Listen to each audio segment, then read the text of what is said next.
Greetings, dear subscribers and casual listeners of my channel. The story of Severus Snape and Lily Potter is one of the most powerful and tragic layers of the entire Harry Potter saga. This revelation did more than simply change our perception of one of the darkest characters. It forced us to reconsider the very meaning of sacrifice, love, and redemption. For a long time, Snape remained an enigma. Cruel, cold, and razor-tongued. Yet it was his feelings for Lily Potter that became the key to understanding his true motives. Today, I suggest we take a closer look at several subtle and often overlooked details of their relationship, the very nuances that make this story genuinely tragic. Enjoy watching.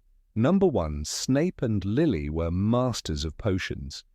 If one asks why Snape and Lily became friends at all, the answer goes far beyond childhood proximity or shared school years. They were united by something far rarer: talent. Both were exceptional at potions. Severus, later known as the Half-Blood Prince, did not merely follow instructions, he rewrote them, improved existing recipes, and created his own formulas. Lily, in turn, inspired genuine admiration from Horace Slughorn, who fondly recalled her extraordinary abilities. It is highly likely that potions was the space where they stood as equals. Perhaps it was over bubbling cauldrons that the bond between them was formed, a bond that would later grow into something far deeper. Number 2. Lily and Snape were friends until their 5th year. Their friendship lasted for years, right up until their 5th year at Hogwarts. This was not a series of casual conversations or a fleeting affection, but a deep connection tested by time. The break did not happen suddenly. Severus became increasingly fascinated with the dark arts and began associating with future Death Eaters, a path completely opposed to Lily's values. She saw where this road led and could not accept his choice. It is important to understand that Lily did not simply turn away. She made a moral decision. In a moment where good confronted evil, she refused to continue alongside someone who had once meant so much to her. This speaks as much to her integrity as it does to the tragedy of Snape's fate. Number 3. Lily as part of Snape's worst memories, the most painful memory of Severus, the one Harry witnesses in Order of the Phoenix, is not only about humiliation at the hands of the marauders. Its true core is Lily. She is constantly present in those schoolyard scenes, sometimes defending James, sometimes pleading with Snape not to harden his heart. Even when she tries to stand up for Severus himself, her presence only deepens his shame. The climax comes in a moment the film's almost entirely softened. Severus, blinded by rage and humiliation, calls Lily a mudblood.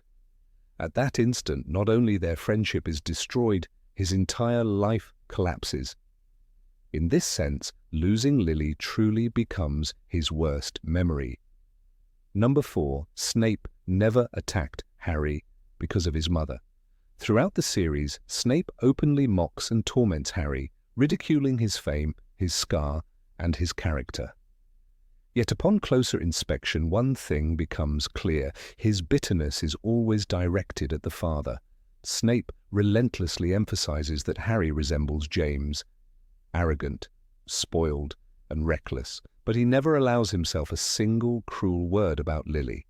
This is a crucial clue, easily missed on a first reading. Deep down, Severus divided Harry into two halves, the son of his enemy and the son of the woman he loved for his entire life. Number 5. Snape asked Voldemort to spare Lily, and only Lily.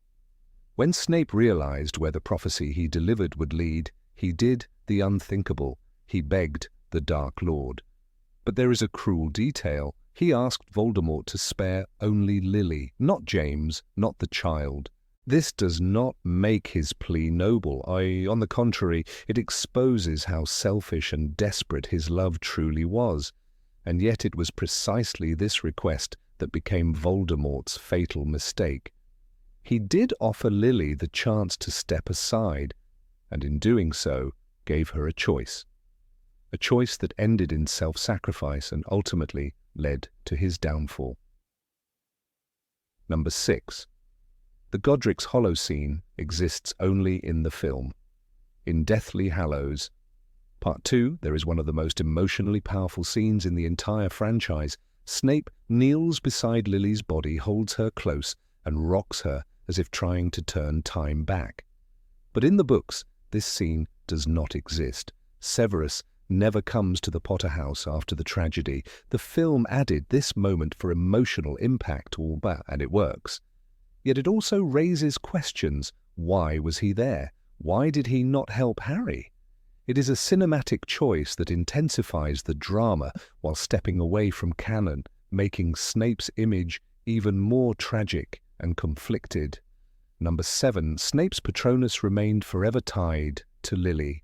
Severus Snape's Patronus never changed, a silver doe, the same as Lily Evans's. In the wizarding world, a Patronus reflects the deepest truth of a person's soul, shaped by love, loss, and identity. Snape could cast one only after Lily's death, and when it appeared, it carried her form. Not as a memory fading with time, but as something permanent. His magic remembered her even when the world moved on. Albus Dumbledore understood at once. He watched the doe move through the forest and asked quietly, "After all this time?" Snape did not hesitate. "Always." That single word carried decades of silence, regret, and devotion. The Patronus was not a symbol meant for others to see. It was proof that Lily remained at the center of everything he did. Even in darkness, his magic answered to her name. Number 8. Snape never blamed Lily for her choice. Severus Snape never turned his bitterness toward Lily Evans. Not once. When she chose James Potter, the wound was deep, but the blame did not follow. In Deathly Hallows, his memories show anger sharpened only toward James, the sneers, the resentment, the contempt. Yet Lily remains untouched by it. Even in private, even in thought, Snape does not curse her choice. He accepts it in silence. Love, for him, did not include ownership. That restraint reveals something rare. Snape respected Lily as a person, not a prize. He understood that love did not grant him the right to judge her happiness. Years later, Dumbledore presses him with a quiet accusation, "You loved her?" Snape's reply is not defensive, it is raw. Always. In that single word lives acceptance, loyalty, and the refusal to let jealousy poison her memory. Number 9. Severus kept Lily's letter for many years. Among Severus Snape's most private possessions, Harry Potter finds something painfully small, a torn piece of parchment, Lily's handwriting. In Deathly Hallows, Harry notices it hidden away, folded and refolded until the creases have softened with time.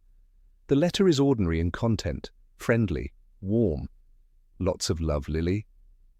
Yet Snape kept it for years, decades, not displayed, not shared, preserved in silence, as if even reading it too often might wear it away.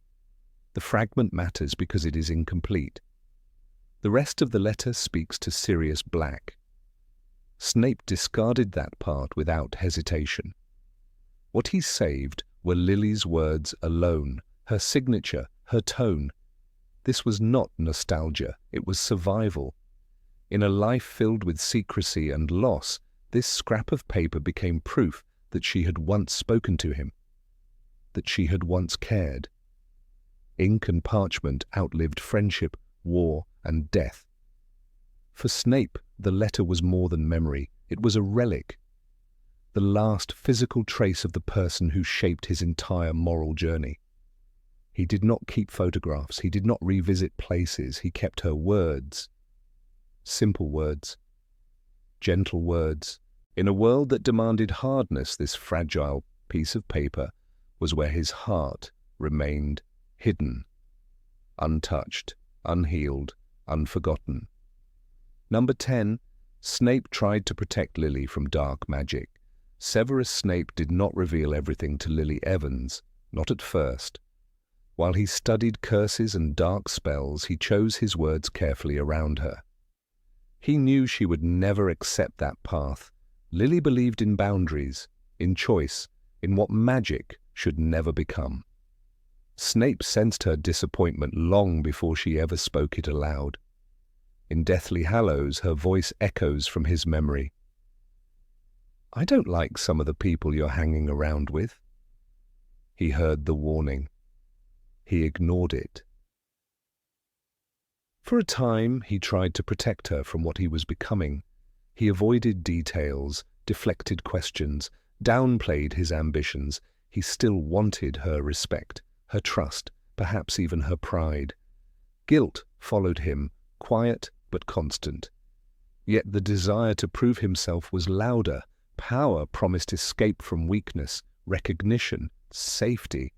Slowly, the dark arts took priority over the girl who had once defended him by the lake. When Lily finally understood the depth of his choices, it was already too late. The moment was brutal and irreversible. "You're obsessed," she told him. "You're choosing them." Snape could not deny it. He could not turn back.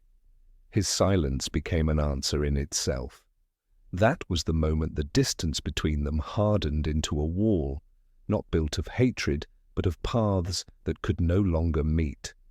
Number 11. Snape gave up revenge for Lily's memory. Severus Snape had every reason to choose revenge. James Potter humiliated him publicly, mocked him, broke him in front of Lily.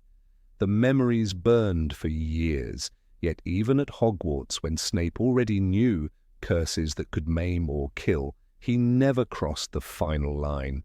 There were insults, duels, hatred sharpened like a blade, but James walked away, alive. That restraint mattered. It showed that even at his worst, Snape still held something back. After Lily's death, the world gave Snape permission to become a monster. James was dead. The Order had won nothing. Voldemort would rise again. Snape could have surrendered to bitterness and destruction. Instead, he turned away from vengeance. When Dumbledore challenged him, "What will you give me in return, Severus?" Snape did not name enemies. He named responsibility. "I wish to protect the boy," he said, "the son of the man he hated most." That choice erased revenge forever. Snape's cruelty after that was real, but it was a shield. Sarcasm replaced spells. Discipline replaced bloodshed. He punished students, frightened them, humiliated them, but he did not destroy them. He could have taught dark magic openly. He could have shaped a new generation in his own image. He refused. When Dumbledore later asked why he continued, Snape answered with quiet rage and devotion intertwined. Lately, only those whom I could not save. Not hatred, guilt. Lily changed the direction of his anger. He did not forgive James. He did not forget the pain, but he refused to let that pain define his actions. Every step away from revenge was a step toward penance. Snape did not live to be happy. He lived to be faithful to her memory. And in a world built on retaliation and war, that refusal to strike back became one of his most powerful acts. Number 12. Snape's final wish was to see Lily's eyes. Blood pooled on the floor of the shrieking shack as Severus Snape collapsed, his strength leaving him with frightening speed. Voldemort was already gone. Nagini's bite had done its work. Harry Potter stood frozen, watching a man he had hated for years bleed out in silence. Snape's voice was barely there when he spoke his final request. "Look at me. Not for mercy, not for forgiveness, for something far older and deeper." Harry did not understand at first. Then he saw it. Snape's black eyes searched his face with urgency, as if time itself was slipping through his fingers. In Deathly Hallows, the truth becomes clear only later, but the meaning was already there. Harry had Lily's eyes. "You have your mother's eyes," so many had said before. For Snape, those eyes were not a compliment. They were a lifeline, the last echo of the woman who had defined his entire existence. In that moment, Severus Snape stopped performing. No sarcasm, no cruelty, no masks. Just a dying man who had carried love like a wound for decades. He was no longer a spy or a teacher or a weapon in Dumbledore's plan. He was simply someone who had loved once and never recovered. His gaze lingered, desperate and tender, as if looking into Lily's eyes one last time could undo everything. "At least, see me," his silence seemed to say. Only after Snape's death does the full weight of that request land. Through the memories he gives Harry, the truth unfolds. "Always," he had said to Dumbledore. And in his final seconds, that word was no longer spoken, it was lived. Snape did not die thinking of redemption or legacy. He died looking for Lily, and in those green eyes he found her. Number 13, Lily saved Snape from complete darkness. Severus Snape stood on the edge long before anyone noticed. By his early 20s, he was already moving among future Death Eaters, fascinated by the power promised by dark magic. He learned spells meant to harm, not heal. He listened to Voldemort's words and believed they offered meaning. Yet even then, one fragile thread still tied him to the light: Lily Evans. Though their friendship was broken, she remained his last inner anchor, the one person who reminded him of who he had once been. That anchor snapped the moment Snape realized what he had done. He overheard part of the prophecy and carried it to Voldemort without knowing the names it concealed. When he understood that the Dark Lord had chosen the Potters, panic replaced loyalty. Snape did not argue ideology. He begged. "Spare her," he pleaded, thinking only of Lily. Not James, not the child, just her. In that instant, love overpowered ambition, and the darkness he had embraced suddenly demanded a price he could not pay. Snape's next choice defined the rest of his life. He went to Albus Dumbledore not as a proud follower of Voldemort, but as a broken man. "I have made a terrible mistake," he said. Dumbledore was mercilessly clear. "You disgust me." Yet Snape accepted the judgment. He asked for nothing except Lily's safety. When she died, despite all efforts, Snape did not return to Voldemort's side. Instead, he offered what little he had left: his loyalty, his future, his soul. "Anything," he told Dumbledore, "anything." From that moment on, Snape lived in quiet punishment.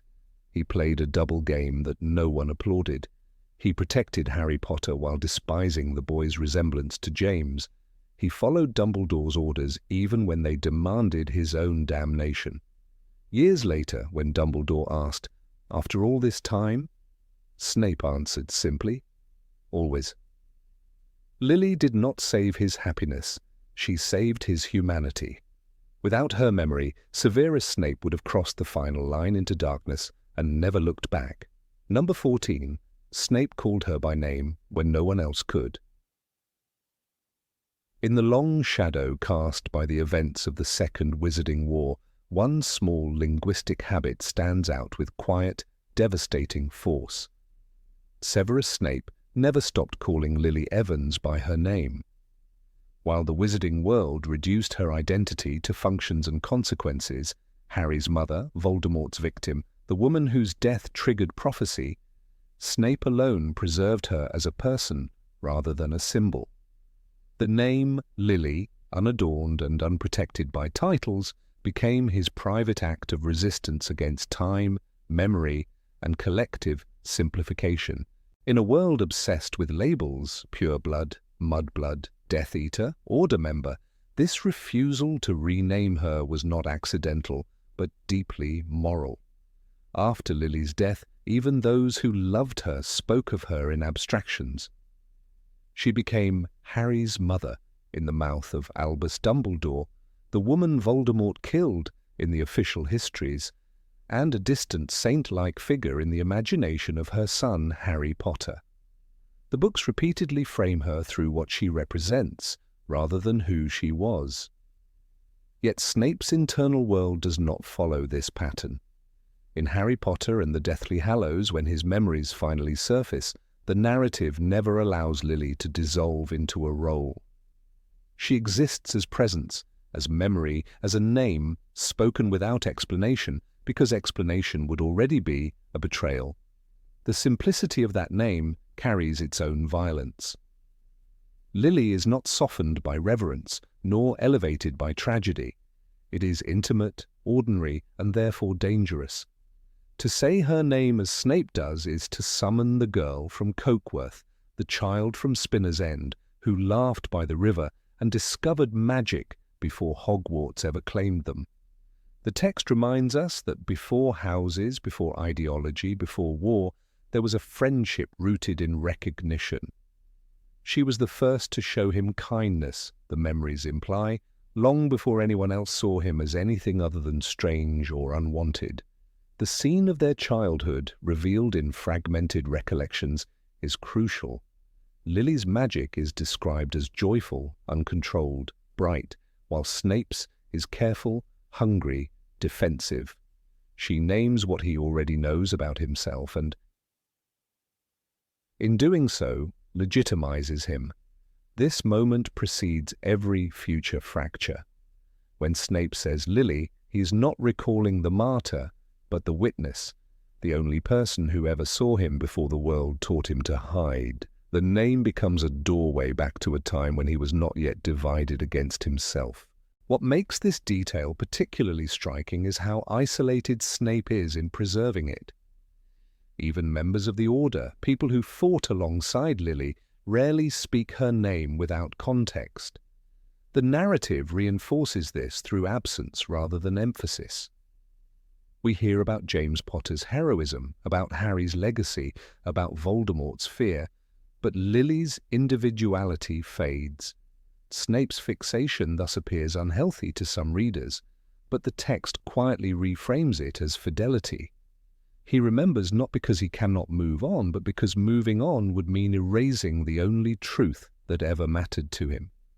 The pensive chapter strips away any illusion that Snape's loyalty is abstract. When Dumbledore confronts him with the consequences of his actions, Snape does not plead for forgiveness or redemption. He asks only that Lily be protected. Later, when she is already dead, his grief is not performative.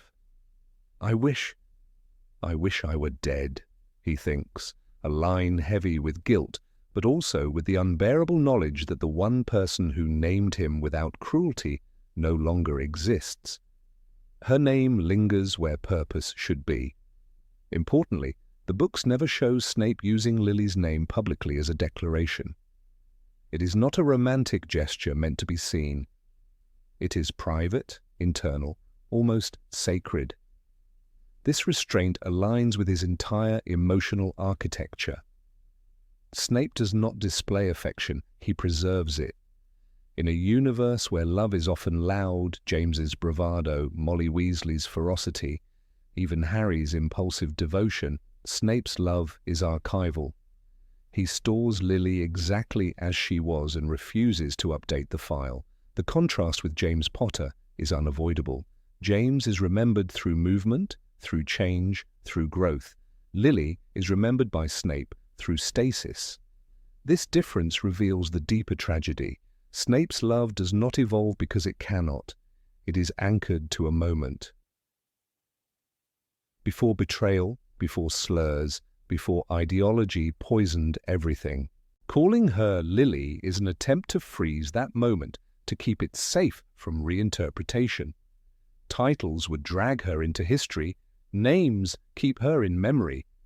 Even Harry, who inherits Lily's eyes and much of her moral clarity, cannot access her in the same way. For him, My mother is a construct assembled from stories and fragments. When he sees Snape's memories, he finally understands that Lily existed independently of him. The realization is painful and illuminating. The text makes this explicit when Harry notices how Lily laughs, how she stands, how she defends herself. She is no longer just his origin, she is herself. Snape's use of her name enables this revelation.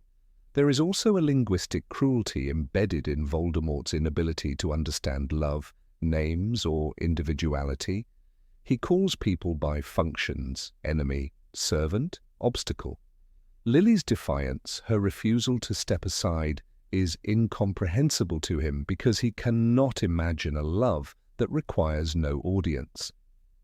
Snape's insistence on her name is therefore the antithesis of Voldemort's worldview. It is an assertion that identity precedes power, that memory outlives domination. The name Lily also carries botanical symbolism throughout the series: purity, renewal, quiet strength. Yet Snape never exploits this symbolism. He does not romanticize her death or elevate her into myth. He keeps her human. This is perhaps his greatest act of love. In Deathly Hallows, when Dumbledore asks him whether he has grown to care for Harry, Snape's reply, "For him?" followed by the Patronus revelation, collapses years of misunderstanding into a single truth. The dough is not for Harry, it is for Lily, unchanged. Number 15, Severus hated himself for losing her. Severus Snape's tragedy is often misunderstood because it is too easily framed as unrequited love, when in truth it is a story of relentless self-condemnation. From the moment he realizes that Lily Evans is truly gone from his life, not merely dead, but lost to him long before, Snape turns his hatred inward. Unlike many figures in the wizarding world who blame fate, enemies, or circumstance, Snape knows precisely where the fracture began. He does not soften the memory. He replays it endlessly, the single word that severed everything, the moment when he proved to himself that he was capable of becoming what he despised. Lily Evans was not simply Snape's first love, she was the sole witness to his better self. As children, she saw past his poverty, his ill-fitting clothes, and his sharp edges. In Harry Potter, that childhood bond is presented as fragile but sincere, rooted in shared wonder rather than ideology. Snape understood, even then, that Lily represented a possible future in which he did not become bitter or cruel. Losing her meant losing the version of himself that might have been kind, open, and unguarded. What distinguishes Snape from other tragic figures is his refusal to outsource guilt. When Lily ends their friendship after he calls her a mudblood, the cruelty of the word is undeniable, but more devastating is Snape's awareness of why he said it. It was not ignorance, it was self-loathing projected outward. The books make clear that he understood the gravity of that moment immediately. Later memories show his shame as enduring, not dulled by time or rationalization. He never reframes the insult as a mistake of youth. It becomes, in his mind, a moral failure. This self-directed hatred deepens when Snape chooses the dark arts and aligns himself with Voldemort. He knows Lily would never follow him there. In Deathly Hallows, his memories reveal not confusion, but resignation. He accepts that he has crossed a line she cannot forgive. The tragedy lies in his clarity. He is not seduced by darkness because he believes it is right, but because he believes he is already irredeemable.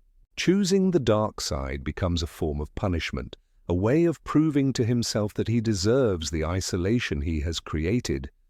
When Lily is threatened because of the prophecies Snape helps deliver, the consequences of his choices finally crystallize.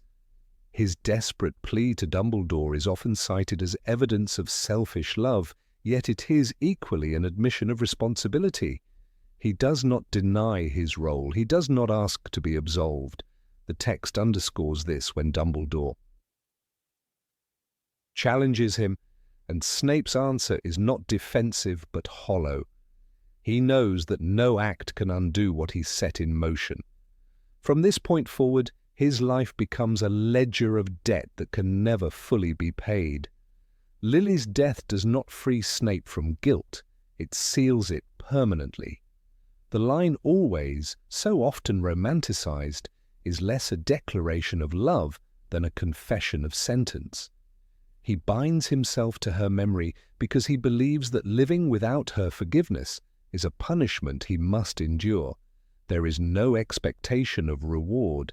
He does not believe Lily would absolve him even if she could. His devotion is not hopeful, it is penitential, rooted in the certainty that some wrongs remain unforgiven. Snape's continued presence at Hogwarts is not accidental. It is an act of self-imposed exile and proximity to pain. The castle holds the echoes of a time when Lily walked its corridors, laughed by the lake, and believed in him. Remaining there means never escaping those memories. Every classroom, every potion brewed in the dungeons becomes a ritual of remembrance. Hogwarts is not a refuge. It is a shrine built from stone and regret, a place where Lily feels closer because the past is inescapable. His treatment of students, particularly Harry Potter, is often interpreted as cruelty without cause. Yet Harry's resemblance to James Potter forces Snape to confront the final, unbearable truth. Lily chose someone else, someone who embodied everything Snape was not. The books never excuse his behavior, but they contextualize it. Each glance at Harry is a reminder of Lily's life beyond him, of a happiness he not only failed to provide, but actively destroyed. That resentment is inseparable from shame. Snape's mastery of potions and occlumency becomes another form of atonement. These are disciplines of control, precision, and silence, qualities that mirror his emotional repression. In Half-Blood Prince, the annotations in his old textbook reveal a young man striving for excellence in isolation. His brilliance is not celebrated by him, it is weaponized in service of a cause he believes might slightly offset his original sin. Each potion brewed is an act of usefulness, a way to justify continued existence. The secrecy of Snape's double life further reinforces his self-punishment. He accepts the hatred of colleagues, the suspicion of students, and the risk of exposure without protest.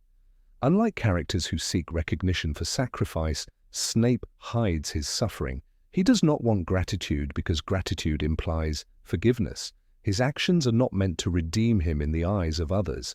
They are meant to balance a moral scale he believes will never truly even out. His loyalty to Dumbledore is similarly complex. It is not blind faith, but contractual penance.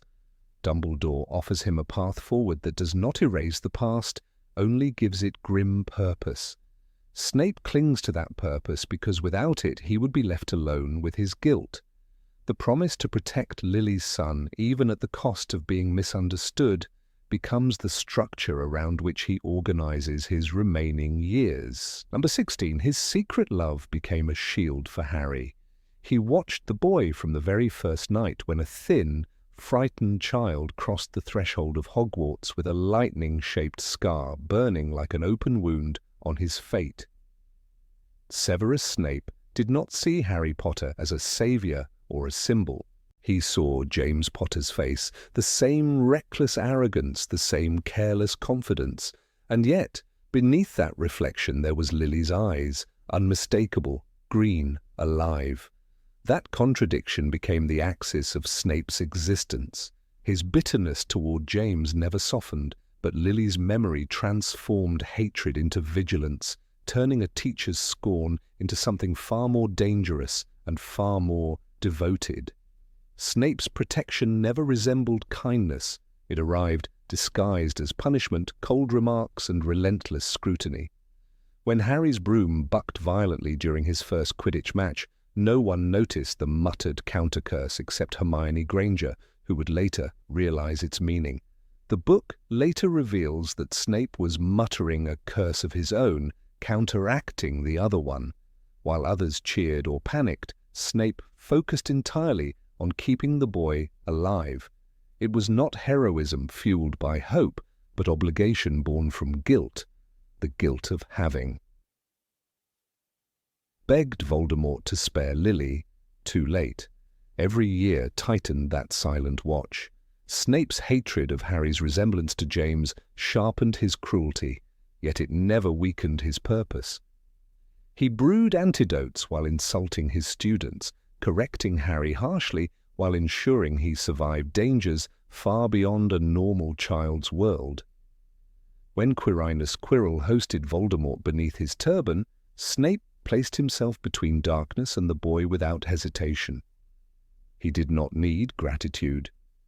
He needed Harry alive. In his mind, Lily Evans lived on only as long as her son breathed. The irony deepened in the classroom. As a teacher of potions, Snape often belittled Harry's failures, yet he also taught him survival, precision, discipline, respect for dangerous substances.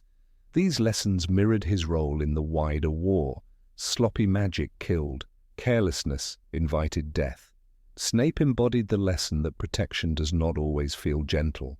Even when Harry loathed him, Snape ensured he learned the cost of mistakes, because Lily's son could not afford to be careless in a world hunting him.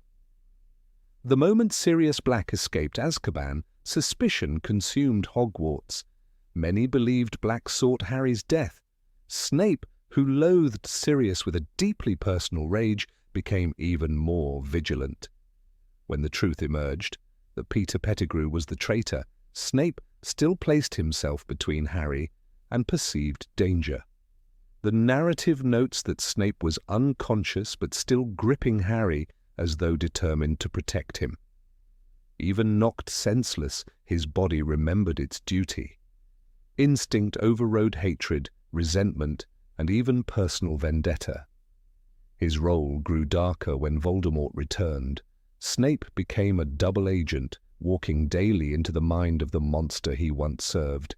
Each meeting risked exposure, torture, death. He endured it not for redemption, but because Dumbledore reminded him of Lily. When asked why he continued, his answer cut like a blade. For Lily. That single word defined years of suffering. Love did not heal Snape, it imprisoned him, chaining him to a path where survival meant constant betrayal of self. Occlumency lessons revealed the deepest fracture. Snape forced Harry into painful mental discipline, shielding him from Voldemort's intrusions while inflicting emotional wounds of his own. Harry saw memories he should not have seen. Humiliation, isolation, cruelty. And Snape's rage afterward was not mere embarrassment, it was terror. Exposure meant weakness, weakness meant Voldemort. Snape's cruelty masked fear that Harry, like James, would be reckless, and like Lily, would die because of it. The truth about Lily emerged only in fragments, her laughter, her kindness, her belief that Severus could be better. The books describe how he loved her as deeply as he was capable of loving. When she chose James, Snape's world collapsed inward. That loss hardened him, but it also anchored him. When Voldemort targeted the Potters, Snape's plea was not heroic. It was selfish. Save her. Kill the others if necessary. The shame of that plea haunted him more than any curse. After Lily's death, Snape became something else entirely, a man fueled by penance. Dumbledore saw this and bound Snape to a mission that demanded everything. Protect the boy. No explanations, no comfort, no absolution. Snape accepted because living with guilt required purpose. Harry represented both punishment and salvation. Each time Snape saved him, he repaid a debt that could never truly be settled. The most brutal irony lay in Harry's ignorance. He despised Snape, mistrusted him, suspected him repeatedly. The narrative tension thrives on this misunderstanding. Harry never knew that the man he hated was the reason he survived countless unseen threats. He never knew that when Snape called him arrogant, he was speaking to James's ghost. When Snape watched him carefully, he was seeing Lily walk the corridors again, alive in motion, vulnerable once more. When Dumbledore's death approached, Snape accepted a final burden: to kill the only man who understood him, to cement his role as a villain in history. The act destroyed any remaining chance of forgiveness. Yet Snape did it because it preserved the larger plan, Harry's survival.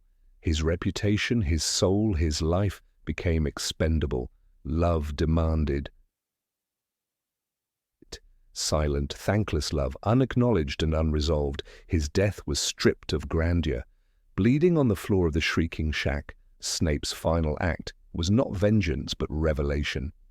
He gave Harry memories, not apologies.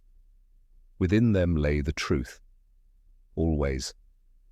That word crystallized decades of suffering into a single eternal promise. Love did not fade, it did not weaken, it endured beyond rejection, beyond death, beyond morality itself. Number 17, Lily was the only bright light in Snape's childhood. Severus Snape discovered light in his darkest years, long before he ever stepped into Hogwarts. And that light had a name: Lily Evans. In the shadowed corners of Spinner's End, where arguments echoed through thin walls and cold silence lingered even at the dinner table, Severus learned early that kindness was not guaranteed. Tobias Snape's contempt for magic hung over the house like a storm cloud, while Eileen's weary attempts at peace rarely protected her son from the sharpness of his father's words or the bitterness that filled the home. In this bleak environment, Severus grew inward, retreating into a world of secrets, spells, and silent endurance. Yet even within this world, the loneliness settled painfully. That loneliness fractured on the afternoon he first saw Lily, laughing, carefree, and impossibly radiant against the otherwise grey backdrop of his childhood. The memory is described with delicate restraint in Harry Potter and the Deathly Hallows, where Severus revisits the moment again through the pensive. Lily, unaware of the broken boy observing her, leapt gracefully as a leaf lifted by the wind, her hair bright as fire and her smile full of wonder. Severus watched from behind a bush, stunned not only by her magic, but by the gentleness she carried without effort. It was the first time he witnessed someone whose world was not ruled by hostility. For Severus, Lily became proof that goodness existed, that magic did not have to be feared or silenced. Though he had always possessed power, she showed him possibility. When Severus finally gathered the courage to approach her, their connection formed naturally, almost instinctively. Lily's curiosity softened every barrier he had built. She saw his awkwardness not as something to mock, but as something deserving understanding. In their early years, she treated him with a warmth no one else had offered. Severus felt this acutely. She was someone who did not flinch when he spoke of spells, someone who did not ridicule his old robes or his quiet manner. For the first time, he felt seen, he felt chosen. This emotional shift marked a turning point in his young life. With Lily, he no longer felt trapped in Spinner's End. Her laughter made even the bleakest days feel less suffocating. A particularly striking detail appears in the pensive memory, where a young Severus walks beside her along the riverbank, clearly uncertain, yet hopeful. Rowling describes Lily as the only person who had ever seemed to care that he existed. This simple line captures the fragile profundity of his attachment. It was not simply affection, it was salvation.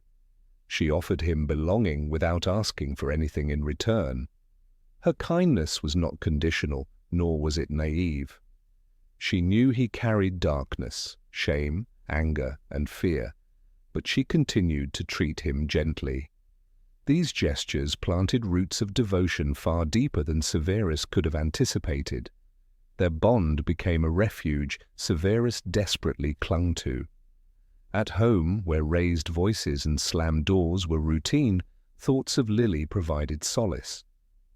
Even during nights when he pretended not to hear arguments downstairs, he replayed her smile, her questions about magic, her interest in his explanations. These memories shielded him in ways no spell could.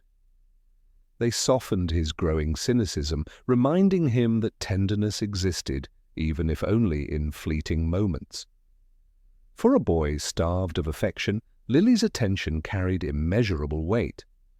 Hogwarts should have strengthened their friendship, yet the castle added complexities Severus was unprepared to navigate. Though they were sorted into different houses, he never stopped seeking her presence in the halls or on the grounds. The division between Slytherin and Gryffindor marked the beginning of emotional distance, but his devotion to her never diminished. Instead, it intensified. Hogwarts exposed him to admiration he had never known, but also ridicule. James Potter and Sirius Black targeted him relentlessly, exploiting his vulnerabilities.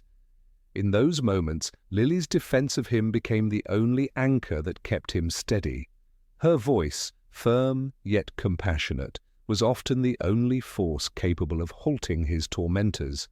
One of the most revealing lines in the series appears when Dumbledore reviews Snape's memories. As Snape watches Lily defend him, his expression reflects both gratitude and humiliation.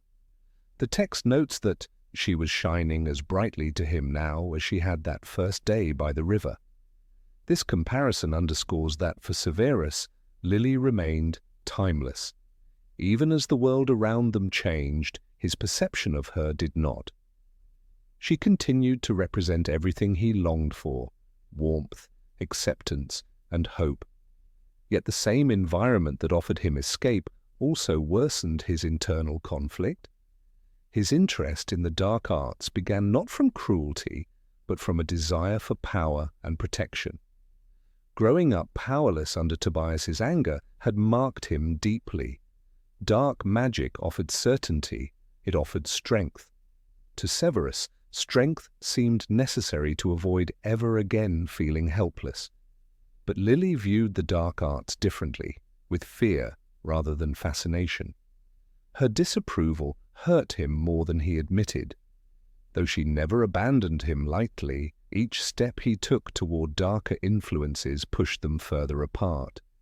There is a heartbreaking moment when Lily confronts him about his associations, and Severus realizes, too late, that he is losing the only person who ever made him feel whole. The book describes her as blazing with indignation, yet beneath her anger lies a clear pain. Severus understands this instinctively. Lily's disappointment carries far more weight than any reprimand he had endured at home. When he later refers to her as one of the brightest witches of her age, the sincerity in his voice reveals how deeply he cherished her mind and moral clarity. Her brilliance set a standard he aspired to but felt unworthy of. The defining fracture between them occurred not in a moment of darkness but in a moment of humiliation. When James Potter publicly tormented Severus and Lily stepped in to defend him, the overwhelming shame pushed him to lash out with the cruel word that severed their bond. The narrative emphasizes how instant his regret was. His face contorted, the book recounts, revealing a boy who immediately recognized that he had destroyed something irreplaceable. This wasn't simple remorse, it was devastation. Severus had wounded the one person capable of easing his lifelong ache. From this point onward, Lily became more than a lost friend. She became a symbol of the purity Severus feared he could never reclaim. Her absence left a void far greater than he allowed others to see. The moment she walked out of his life, the world returned to its earlier bleakness. Hogwarts no longer felt like a sanctuary. Studies became distractions rather than passions. Without Lily's presence, Severus retreated deeper into shadows, seeking meaning where he could no longer find light. Even as the years passed and their paths diverged irreversibly, Severus held on to the smallest fragments of his time with her. Dumbledore comments in the memories that Lily was his only friend, and Severus does not correct him. He knows it is true.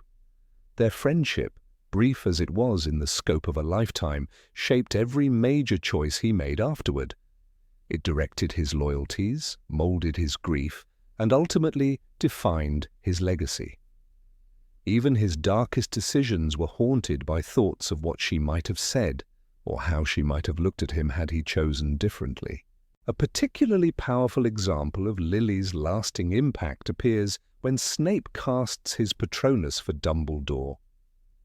When the silver doe emerges, identical to Lily's, the headmaster whispers, "After all this time?"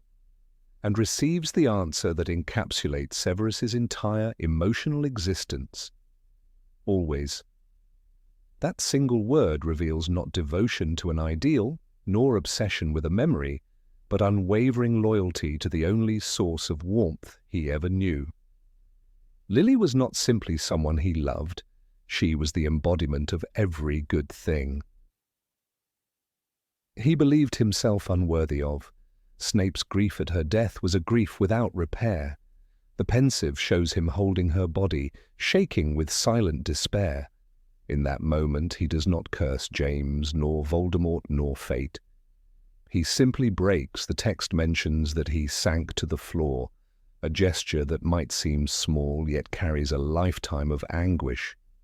Her loss stripped him not just of hope, but of identity. She had been the axis around which his life slowly began to turn.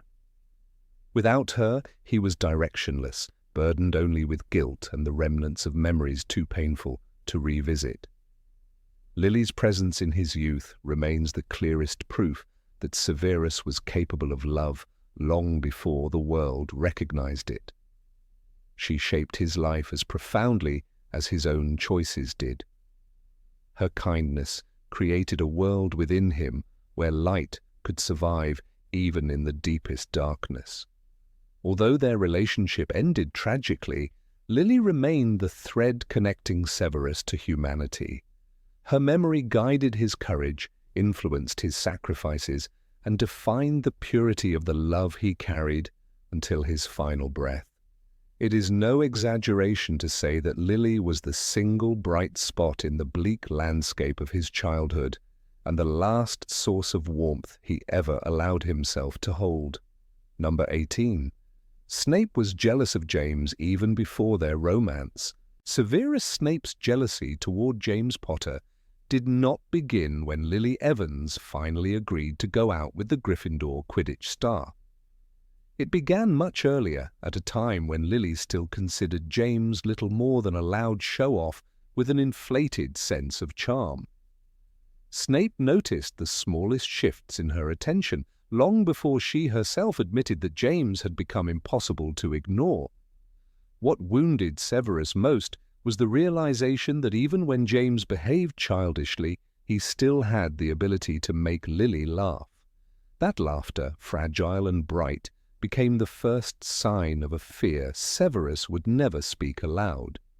He watched Lily during their 5th year at Hogwarts, a year marked by stark contrasts between his growing fascination with the dark arts and her growing desire to understand people beyond the boundaries of their houses. Snape felt a quiet terror whenever James entered the same corridor as Lily. James's presence pulled attention toward him like gravity, and Lily's eyes, even when disapproving, followed the movement. Snape interpreted every glance as a betrayal. He saw in those glances the beginning of a loss he believed he could not survive. It was during this time that he first recognized the distinct sharpness of jealousy, though he tried convincing himself it was only distrust of James's arrogance. The moment that solidified his fear was one that seemed insignificant to everyone else. During a charms lesson, Lily struggled with a new incantation, flicking her wand with frustration. James, passing by with a grin that irritated Snape to the core, performed the charm perfectly and earned a small, reluctant smile from her. That single smile echoed in Snape's mind for weeks. He knew Lily's smiles well. She had offered them to him freely when they were children. Now, each one she gave to James felt like a piece of his world turning to dust. In Harry Potter and the Order of the Phoenix, a memory confirms this emotional fracture when a younger Snape glares at James with silent resentment, described as a look of pure loathing in his black eyes. Snape's own nature hindered him at every step. While James excelled effortlessly, Snape hid in the library or in the shadows of the castle, studying hexes with a dedication no Gryffindor would ever understand. He could not offer Lily the lively brightness that James did. Instead, he offered knowledge, loyalty, and intensity, qualities that mattered deeply to him, but not in the same simple way James's charm did. Snape believed that Lily would understand him because she had always seen goodness in places others overlooked. But he underestimated how loneliness and bitterness slowly distorted the way he carried himself. Every time James showed interest in Lily, Snape's world tightened into something sharp. He watched James charm entire crowds, watched him soar across the Quidditch pitch with reckless brilliance, watched him brush off rule-breaking as though Hogwarts existed purely for his amusement. Snape hated him for it, not simply because James represented everything he despised, but because Lily found some of those qualities admirable despite herself. She often claimed he was impossible, yet she spoke about his latest antics with a spark in her tone that Snape recognized all too well. What made the situation unbearable was how oblivious James seemed to Snape's suffering. James treated the rivalry as amusement, convinced that Snape was nothing more than a gloomy Slytherin fascinated with hexes. For James, the tensions were part of the natural clash between Gryffindor and Slytherin. But for Snape, every prank, every mockery, every humiliating moment deepened a sense of inferiority he could not hide from Lily. The memory shown in Harry Potter and the Order of the Phoenix, where James dangles Snape upside down before a laughing crowd, illustrates this humiliation vividly. In that moment, Snape's jealousy turned into something darker, tangled with shame and fury. Lily tried to defend him, yet her defense only made Snape feel worse. He saw pity in her voice, pity he could not bear. When she insisted that James stop, Snape heard confirmation that she was slipping away. Her disappointment in James mattered because it proved she was aware of him, profoundly aware. Snape feared her attention might shift from outrage to curiosity, from curiosity to affection. This fear uprooted whatever remained of his emotional stability. His jealousy grew into an obsession, a constant awareness that James occupied space that once belonged solely to him. The tragedy of Snape's jealousy lies in how it blinded him to the effect his own choices had on Lily, while James attempted, imperfectly, clumsily, to impress her. Severus sought belonging among darker influences. His friendship with young Death Eaters deepened as he searched for a community that respected his intellect and power. But this path pushed him further from Lily's values. She could forgive many things, but she could not ignore the growing cruelty in the jokes, the fascination with forbidden spells, the subtle contempt his new companions held for Muggleborns. Lily, bright and principled, felt the shift. Snape, consumed by jealousy, refused to see. During their 5th year, Snape reached a breaking point. He watched Lily speak to James near the Black Lake, her posture more relaxed than before. Though still wary of him, she no longer dismissed James outright. This subtle change carved a wound in Snape that he could not heal. It was after this moment, not after a duel or an insult, that Snape began to believe James was truly stealing Lily from him. His world revolved around her presence. Losing her felt like losing the last good thing in his life. His jealousy sharpened into hatred after the infamous scene by the lake. Humiliated in front of Lily, exposed before the entire school, he lashed out. When he called Lily a mudblood, the weight of years of insecurity and resentment erupted in a single catastrophic word. That moment, as described in the series when Snape later begs for forgiveness, became his lifelong torment. The slur was the culmination of years of jealousy toward James, years of believing that James had taken what was rightfully his. In truth, James had taken nothing. Lily had simply grown tired of excuses. Snape's internal collapse did not happen overnight. After Lily walked away from him, refusing to accept apologies weakened by half-truths, Snape realized that the forces pulling her and James together were stronger than any he could command. James eventually softened, matured, and began demonstrating qualities Lily could respect.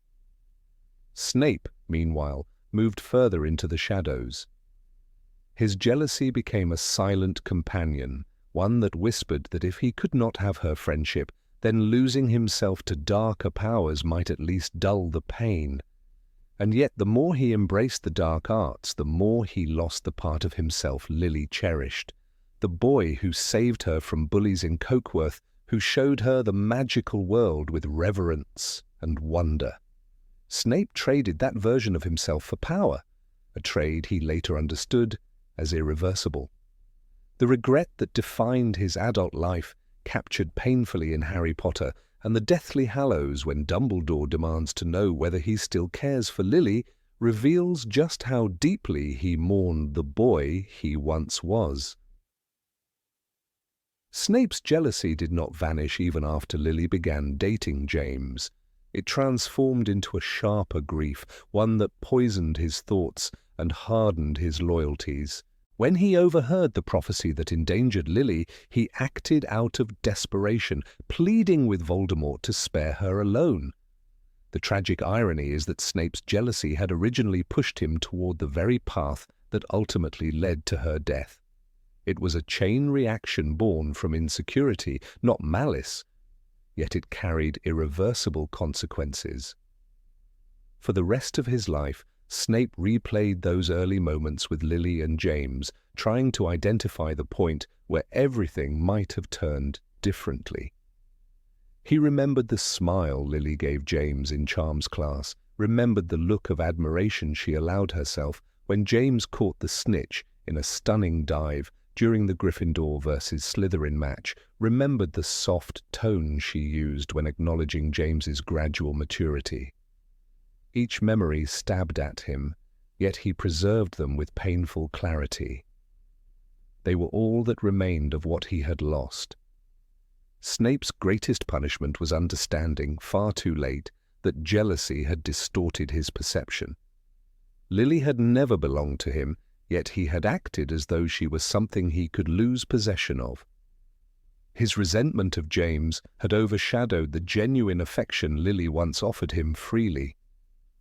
That affection could have endured if he had not allowed envy to control him. The adult Snape carried this awareness with the same severity with which he carried his black robes, heavy, consuming, and unforgettable. It is impossible to view Snape's life without recognizing how profoundly jealousy shaped him.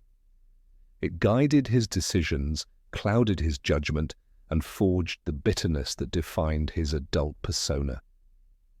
When he looked at Harry years later, the combination of Lily's eyes and James's face reopened every wound he thought time had numbed.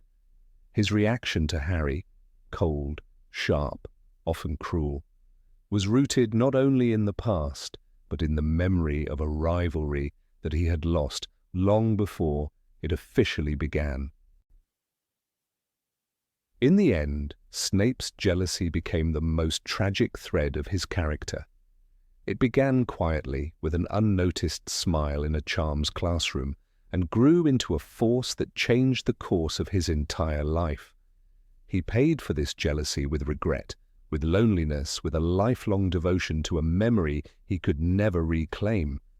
His story stands as one of the most painful examples in the Harry Potter universe of how early emotions, if left untamed, can create consequences that span decades. Number 19. Severus tried to change himself for Lily. Severus Snape's slow, painful unraveling is stitched with a truth many readers sense instinctively. He once tried, truly tried, to become someone better, because Lily Evans believed he could be more than the shadows that clung to him. His life was filled with cruelty long before Hogwarts ever opened its doors to him, and the world he stepped into as a young wizard offered him both salvation and ruin. Lily became the light he chased, but he followed it from behind the bars of his own bitterness, always reaching too late. In the pages of Harry Potter and the Order of the Phoenix, when Snape is forced to relive his worst memories, the truth becomes unmistakable. It was the summer of Snape's 11th year, and Lily's coppery hair shone in the sun.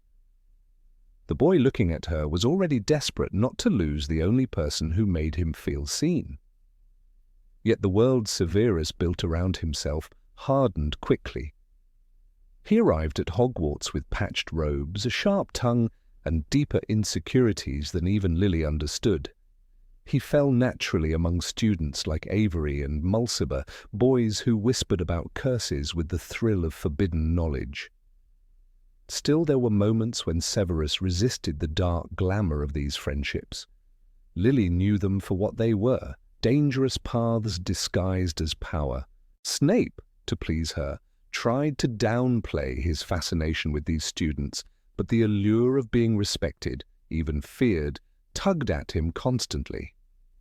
He believed that if he became powerful enough, he could protect her from everything, including the cruelty of the world they both came from. But power has a gravity of its own, and Severus was still too young to understand that some paths do not bend toward love. One of the most telling moments comes in Deathly Hallows when Harry watches Dumbledore's memories and sees Snape, a thin boy in oversized clothes, awkwardly attempting to brush dirt from his robe before Lily enters the train compartment. It is not vanity, it is longing. He wants to appear as someone worthy of her. This is the earliest glimpse of his effort to change, subtle and fragile. The boy does not try to impress anyone else, not the pureblood bullies, not the professors, not even the Slytherins he later befriends. His instinct to improve himself awakens only in the presence of Lily, as though she alone embodies the version of his life that he desperately wants but silently fears he does not deserve. The conflict intensifies as they sort into different houses. Lily is swept into Gryffindor, surrounded by kindness, brightness, and the types of people who blossom under approval. Snape enters Slytherin, where ambition is rewarded and vulnerability is mocked. The gap widens, but still he tries. He forces himself to study harder, to master spells faster, to keep up with her academic brilliance. Teachers take notice of his exceptional talent.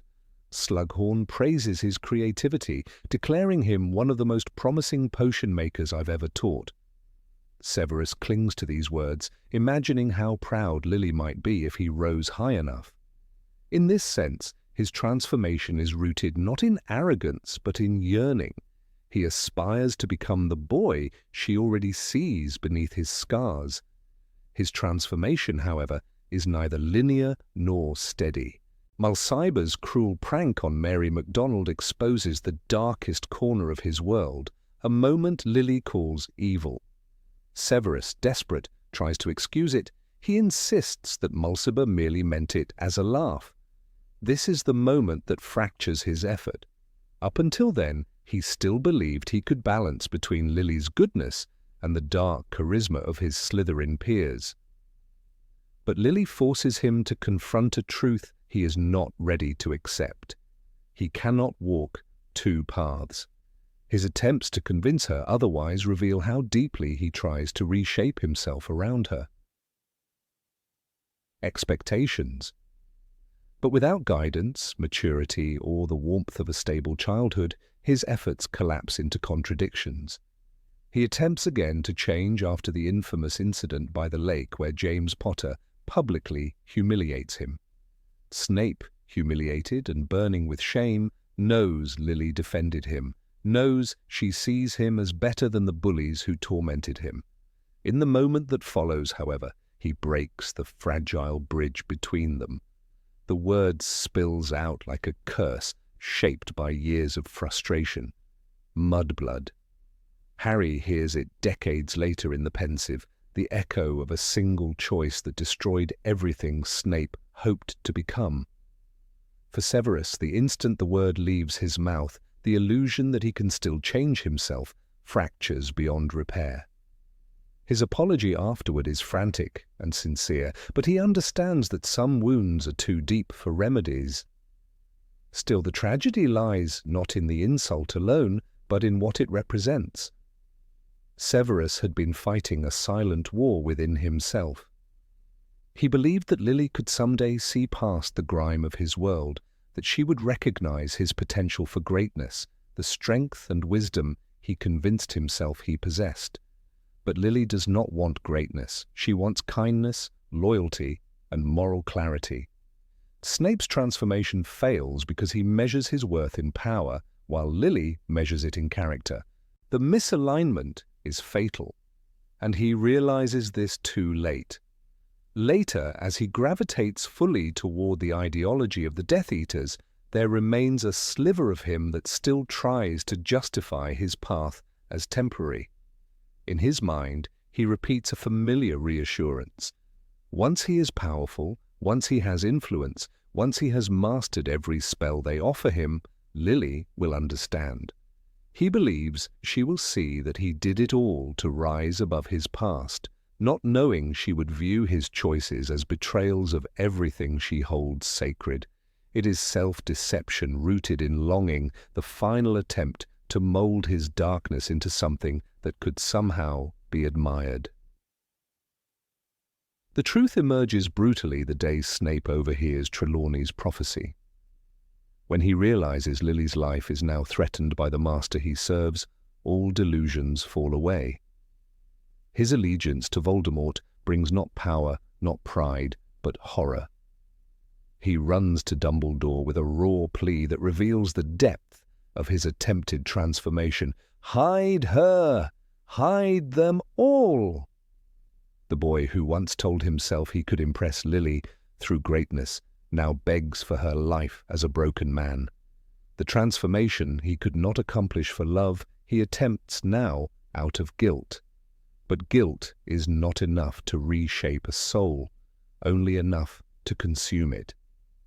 In Dumbledore's memories, we see the moment Severus cradles Lily's lifeless body, a memory so violent in its grief that Harry himself feels the trembling of Snape's hands. This is the moment Severus truly understands how he has failed. He has not only lost her, he has lost the person she believed he could be. He whispers her name, and the sound carries the weight of every chance he squandered. His efforts to change were always entangled with fear and darkness, and now the last light in his life is gone. The transformation he longed for collapses into a life of penance. Snape then constructs a new version of himself. Not the boy Lily might have loved, but the man who protects her son, because it is the only way left to honor the memory of the person he once tried to become. This final transformation is the one that succeeds. He demands nothing in return, not forgiveness, not recognition, not redemption. He becomes the protector in the shadows, the guardian no one thanks, the man whose strength is measured not by power, but by sacrifice. It is, paradoxically, Lily's absence that finally shapes him into someone worthy of her admiration. And yet, even in this transformation, he carries a wound that never heals. Every moment with Harry is a reminder of the life he lost, the path he failed to walk, the transformation he could not complete in time. His strictness, his cruelty, his cold facade, they are shields against the unbearable truth that her eyes look back at him from a face he cannot stand to see. Still, he protects the boy year after year, because the shadow of Lily's belief in goodness continues to pull him toward the better nature he once tried to earn. Snape's memories in Deathly Hallows reveal the final, quiet example of his transformation, the Silver Doe Patronus. When Dumbledore asks him, almost incredulous, after all this time, Severus answers with the single word that contains his entire life: always. It is the echo of a transformation that began in childhood and never fully ended. The boy who tried to wash dirt from his sleeves for Lily's sake becomes the man whose entire life bends around the love he could not express and the goodness he could not claim. Thus, the tragedy of Severus Snape is not simply that he loved Lily, but that he tried to change for her and failed at the moment it mattered most. His life becomes a testament to the thin line between intention and action, between wanting to be better and becoming better.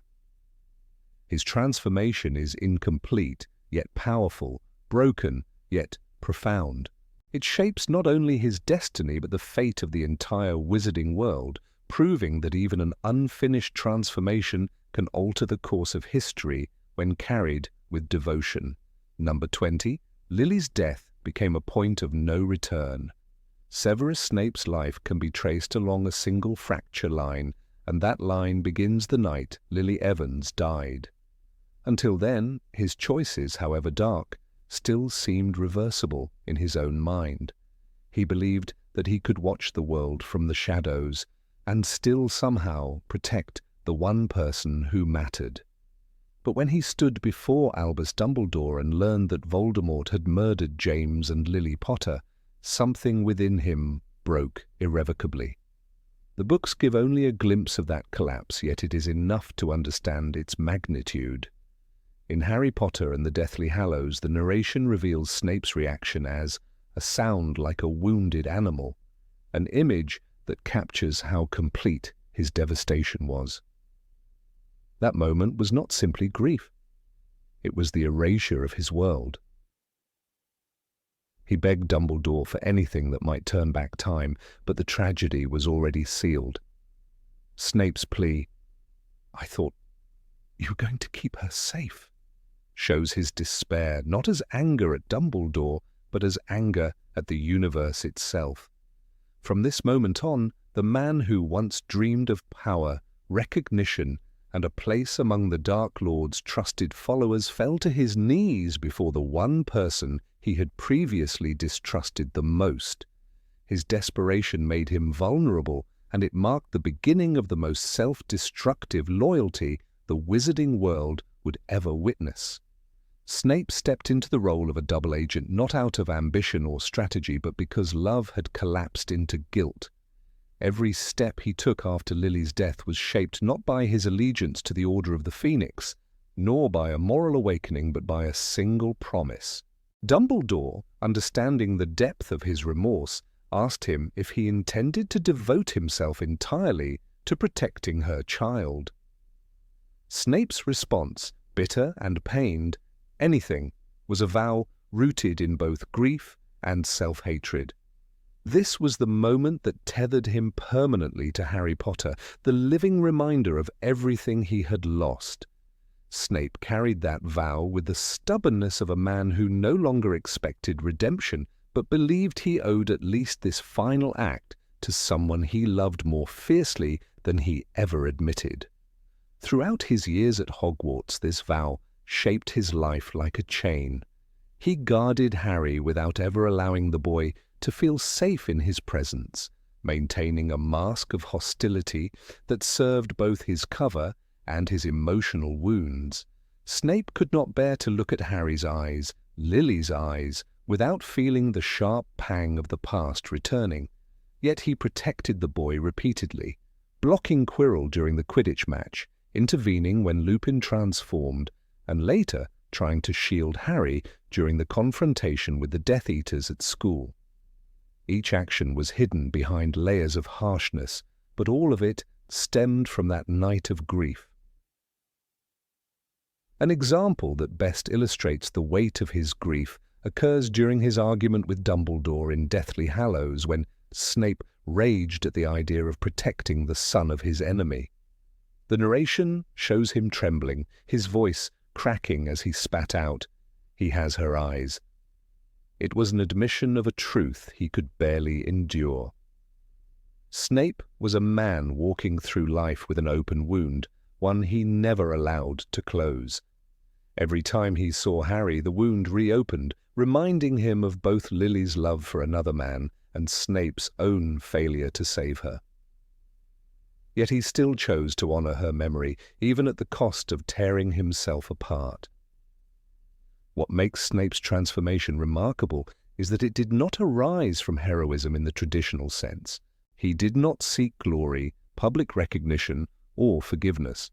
Instead, he embraced a life where every achievement had to be secret, every sacrifice invisible. His actions were known to only a handful of people, and even among them, very few truly understood the depth of his commitment. Dumbledore, perhaps alone, recognized the complexity of Snape's devotion. When he remarked, "You have been a good and faithful servant," it was not a celebration of obedience, but an acknowledgement of how much Snape had endured for a promise that gave him no comfort. Snape's life after Lily became a form of mourning so deep it reshaped his identity. He isolated himself from the world, building walls of sarcasm, cruelty, and discipline around a heart that had once been capable of bright, youthful affection. His years among the Death Eaters had already darkened him, but it was Lily's death that shattered his belief that he might one day rise from his mistakes. Instead, he committed himself to a path of constant danger. He went back to Voldemort's side, lying with extraordinary skill, all while knowing that exposure could mean a death as brutal as any other traitor's. Only someone who believed he had nothing left to lose could move so fearlessly between two worlds.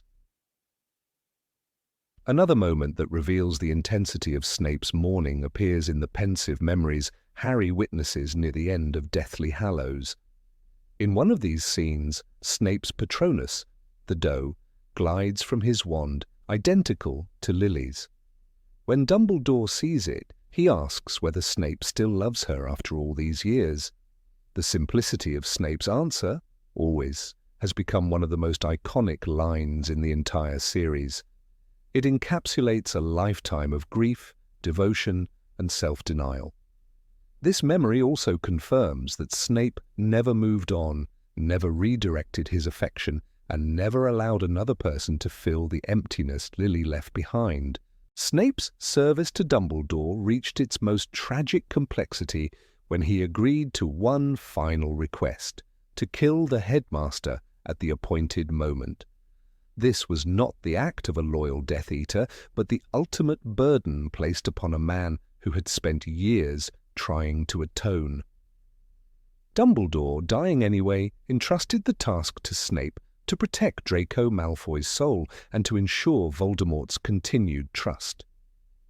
Snape wept bitterly at the idea, not only because he dreaded the act itself, but because it pushed him further from the possibility of ever being remembered as anything other than a villain.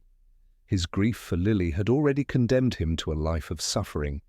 This act cemented his reputation as a murderer, even though it was done out of obedience to the only person who understood him. His death at the hands of Voldemort further deepens the tragic arc of his life. Voldemort killed him not for betrayal, but for the ownership of the Elder Wand, denying Snape any moment to reveal his true allegiance. If not for Harry collecting his memories, the world would have gone on believing that Snape was a traitor, a man who served only himself. Snape's final thoughts, focused on Harry's eyes, Lily's eyes, reaffirm his emotional core. He died not thinking of redemption, but of the person whose absence had shaped his entire life. Once Harry learns the truth, he recognizes the extraordinary moral weight Snape carried. In one of the final chapters, Harry acknowledges that Snape was the bravest man he had ever known, a statement that reframes years of hatred with sudden clarity. This recognition is not merely a tribute, it is the restoration of Snape's humanity. It is the story's way of revealing that love, even unfulfilled and painful, can inspire acts of profound courage. Snape's emotional journey is unique in the series because it does not follow a conventional redemptive arc. He never becomes kind, never becomes popular, and never becomes whole. Instead, his life is defined by a single, irreversible moment and everything that crystallized around it. He lived in perpetual mourning, teaching, spying, manipulating, and fighting, not because he believed in a cause, but because he believed he owed Lily this much. His grief was not passive, it was the engine of his existence. Moreover, Snape's story serves as one of the clearest examples of how Rowling uses moral complexity to shape her characters. Snape is neither pure hero nor pure villain. He exists in the grey space where guilt and love intertwine. He was capable of cruelty, yet equally capable of breathtaking sacrifice. He was a man who understood his own darkness and still chose again and again to act against it for the sake of someone he loved. That mixture of fragility and resilience is what gives his narrative such emotional power. When one examines the choices Snape made, it becomes clear that love, not loyalty, not ideology, is the force that guided him. Without Lily, his life lost its meaning, but her memory gave him direction. He honored her through every risk he took, every secret he kept, and every harsh word he spoke to maintained the illusion of compliance. His grief did not paralyze him, it turned him into a weapon against the very evil he once served. This is why Snape's final choice, his lifelong mission, cannot be reduced to an act of duty. Duty implies obligation, but Snape acted out of devotion. He carried his love for Lily like a scar that never healed, shaping his path even when it brought him pain or hatred. His story, viewed through this lens, becomes not simply one of redemption, but one of enduring, unyielding love. And it is this love, fierce, flawed, and irrevocable, that made his sacrifices not acts of requirement, but acts of humanity at its most haunting and profound. Number 21. Snape helped Lily in secret, even after their fallout. Severus Snape's relationship with Lily Evans is often remembered only through the painful fracture that occurred after their 5th year at Hogwarts, yet the traces he left behind reveal a far more complicated truth. Even after Lily turned away from him, there were signs, subtle, almost invisible, that Snape continued to guard her in ways only someone deeply knowledgeable and deeply devoted could. He had always been a prodigy in the dark arts and counter-curses, and this brilliance did not disappear simply because their friendship had. His quiet interventions around Hogwarts became a muted reflection of the affection he no longer had any right to express openly. While Lily walked the castle with a wounded pride, Snape drifted in the edges of corridors, still alert to whatever could harm her. Many students whispered that a silent force hovered around Lily Evans during her 6th year. Once, when Mulciber attempted a hex designed to trigger, at the moment she stepped into the library, the spell fizzled just inches before activation. The rumors claimed someone sabotaged the setup, though no one could agree on who. The teachers dismissed the story, but the older Slytherins exchanged glances of irritation, suspecting a traitor in their midst. Snape had always been a master of silent counter-curses, and the sudden failure of Mulciber's hex carried the signature precision only he possessed. Lily never learned of this. She simply felt the library remain a safe refuge, despite the hostile tensions growing between houses, unaware that Severus had walked through the aisles hours earlier, muttering wandless reversals to dissolve the trap before anyone else entered. Though their friendship had collapsed after the slur he uttered in shame and fury, Snape's internal world did not shift so abruptly. The remnants of affection do not crumble on command, and his actions in the months after the fallout show the persistence of a loyalty he could neither speak nor abandon. When James Potter began experimenting with advanced transfiguration to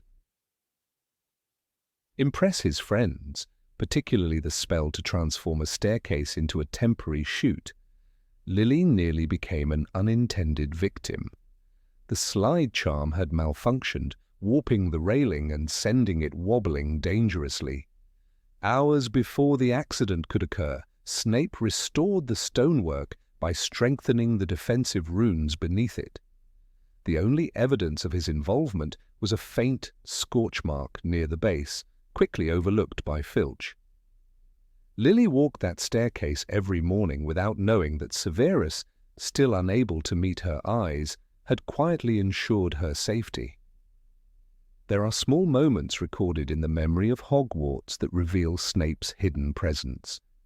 During a potion session in 6th year, when Slughorn introduced a rare yet unstable ingredient, frostroot, Lily volunteered to attempt the delicate mixture. Several Slytherins, notably Wilkes and Avery, had planned to sabotage her cauldron by slipping in powdered salamander tail, which would have caused a dangerous boiling eruption. However, when Wilkes reached into his robe, he found the pouch mysteriously empty. Only Snape would have known how to extract such a thing without leaving magical traces. Slughorn later praised Lily's potion, noting how remarkably stable it remained. She smiled proudly. Snape watched from 2 rows behind, expression unreadable, the stolen pouch tucked inside his sleeve, until he discarded it on the stone floor, where Filch would eventually sweep it away. Snape's silent guardianship becomes even more striking when paired with the bitter truth he lived with. Lily had chosen others, not him, to stand beside. Yet he still operated from the shadows, the same way he had perfected during years of misery in both home and school. His ability to remain unseen made him an ideal protector. In the Forbidden Forest incident during their 6th year, when a group of students followed a dare from the marauders to collect moon moss near the edge, Lily was tricked into joining them. The forest stirred with restless creatures as night fell. The group fled when acromantulas moved through the underbrush, but Lily tripped on a branch and nearly sprained her ankle, a ward she had not conjured. Herself ignited in a circle around her, pale blue, not her usual green, and the spiders recoiled instantly. She returned to the castle shaken, unaware that Severus Snape had lingered behind the tree line, wand raised, tracking her every step until she crossed the threshold back into safety. The castle itself seemed to respond to Snape's determination. When a curse spread across the Ravenclaw corridor, a malicious enchantment that caused portraits to scream when certain students approached, Lily was spared the chaos. She passed through the afflicted hallway several times without triggering a single cry. This selective immunity puzzled even the prefects. Yet such an enchantment could be tamed by redirecting the curse's detection threads, an advanced technique Snape had experimented with for years. He had neutralized the hex for only one person, leaving the castle to erupt in confusion around her while she remained untouched. His aim was never recognition, but assurance that she could continue her days without fear. Snape's quiet devotion echoes through the pages of the books themselves, though only readers willing to search between the lines tend to notice it. His own words in Deathly Hallows, always, become haunting when placed against these earlier actions. They do not describe a sudden rediscovery of love after Lily's death, but rather a constant, unbroken thread stretching back to adolescence. His love existed even when she believed he had none left. It shaped his behavior long before Dumbledore ever demanded loyalty to Harry. As he walked the stone corridors during his later years, Snape carried the weight of memories that he could neither dismiss nor repair. One particular event during a charms project further reveals Snape's clandestine intervention. Professor Flitwick assigned the students to pair up and enchant protective medallions. Lily's group stored their medallions in a shared box near the classroom cabinet. Late one night, a disgruntled student from another house slipped into the room with the intention of cursing the charms to malfunction. Something, or someone, had already reinforced Lily's medallion with an additional shielding layer. When the saboteur attempted to tamper with it, the enchantment repelled the interference and produced a flash of harmless gold light. Filch arrived moments later, but the culprit escaped. The gold flash, however, bore Snape's recognizable marking, a faint trace of silver threading around the outer rune, the same style visible in many of the defensive barriers he crafted later as a professor. Even Lily sensed these invisible protections from time to time, though she misinterpreted them as strokes of luck or the general benevolence of Hogwarts. When she found her potion kit mysteriously restocked after Avery stole her supplies, she chalked it up to a generous housemate. But the selection of ingredients, 2 jars of crushed mint, a whole moonstone crystal, and a vial of fresh star petals, were items Snape alone knew she preferred because they enhanced her mastery of healing potions. He had once observed how she handled them with a kind of instinctive grace. His act was not simply protection, it was memory blooming in silence. Some of Snape's interventions were almost invisible even to himself, driven by reflex rather than conscious intention. When Sirius Black, reckless as ever, enchanted a set of stairs to reverse gravity for a prank on students passing by, the spell activated prematurely. Lily happened to walk near the charm's gravitational boundary. Snape, seeing her from a distance, cast a stabilizing counterfield that kept her grounded while everyone else stumbled upward. No one noticed the protective shimmer. Remus Lupin later blamed the misfire on Sirius's imprecision. Snape retreated into the shadows before Lily even realized something unusual had happened. In the Order of the Phoenix, Snape reveals the memories of their childhood, yet even these recalled scenes cannot fully encompass the unspoken protection he continued to offer during school. The line, "You disgust me," from Lily marked the end of their friendship, but for Snape it did not extinguish the instinct to shield her. His behavior resembled a vow he had taken long before he ever articulated the famous promise to Dumbledore. These protective acts may not be canonically listed, yet the structure of Snape's character makes them deeply plausible. A boy raised in neglect, trained in secrecy, and wounded by regret would never choose the simple path of indifference. One reported incident circulated years later among alumni. A rogue bludger had gone berserk during a casual Quidditch practice, targeting Lily even though she was only watching from the stands. Witnesses claimed the bludger slowed down unnaturally at the final second, as if caught in a net of invisible threads. They attributed it to wind pressure or perhaps an unnoticed charm by Madam Hooch. But slowing a bludger required delicate spell work, far beyond a casual charm. Snape had been seen leaving the pitch minutes earlier, wand still warm in his sleeve. His bitterness toward James Potter often overshadows the depth of his quiet feelings for Lily, yet this duality shaped his secret interventions. That resentment, while sharp and consuming, never eclipsed the instinct to keep her safe. Snape's hatred and love coexisted, battling within him yet never cancelling each other. His actions functioned not as a plea for forgiveness but as habitual devotion. The tragedy lies in how these gestures remained forever unknown to her, fluttering like moth wings behind the tapestry of school life. Snape's aptitude for defensive magic was not purely academic, it was personal.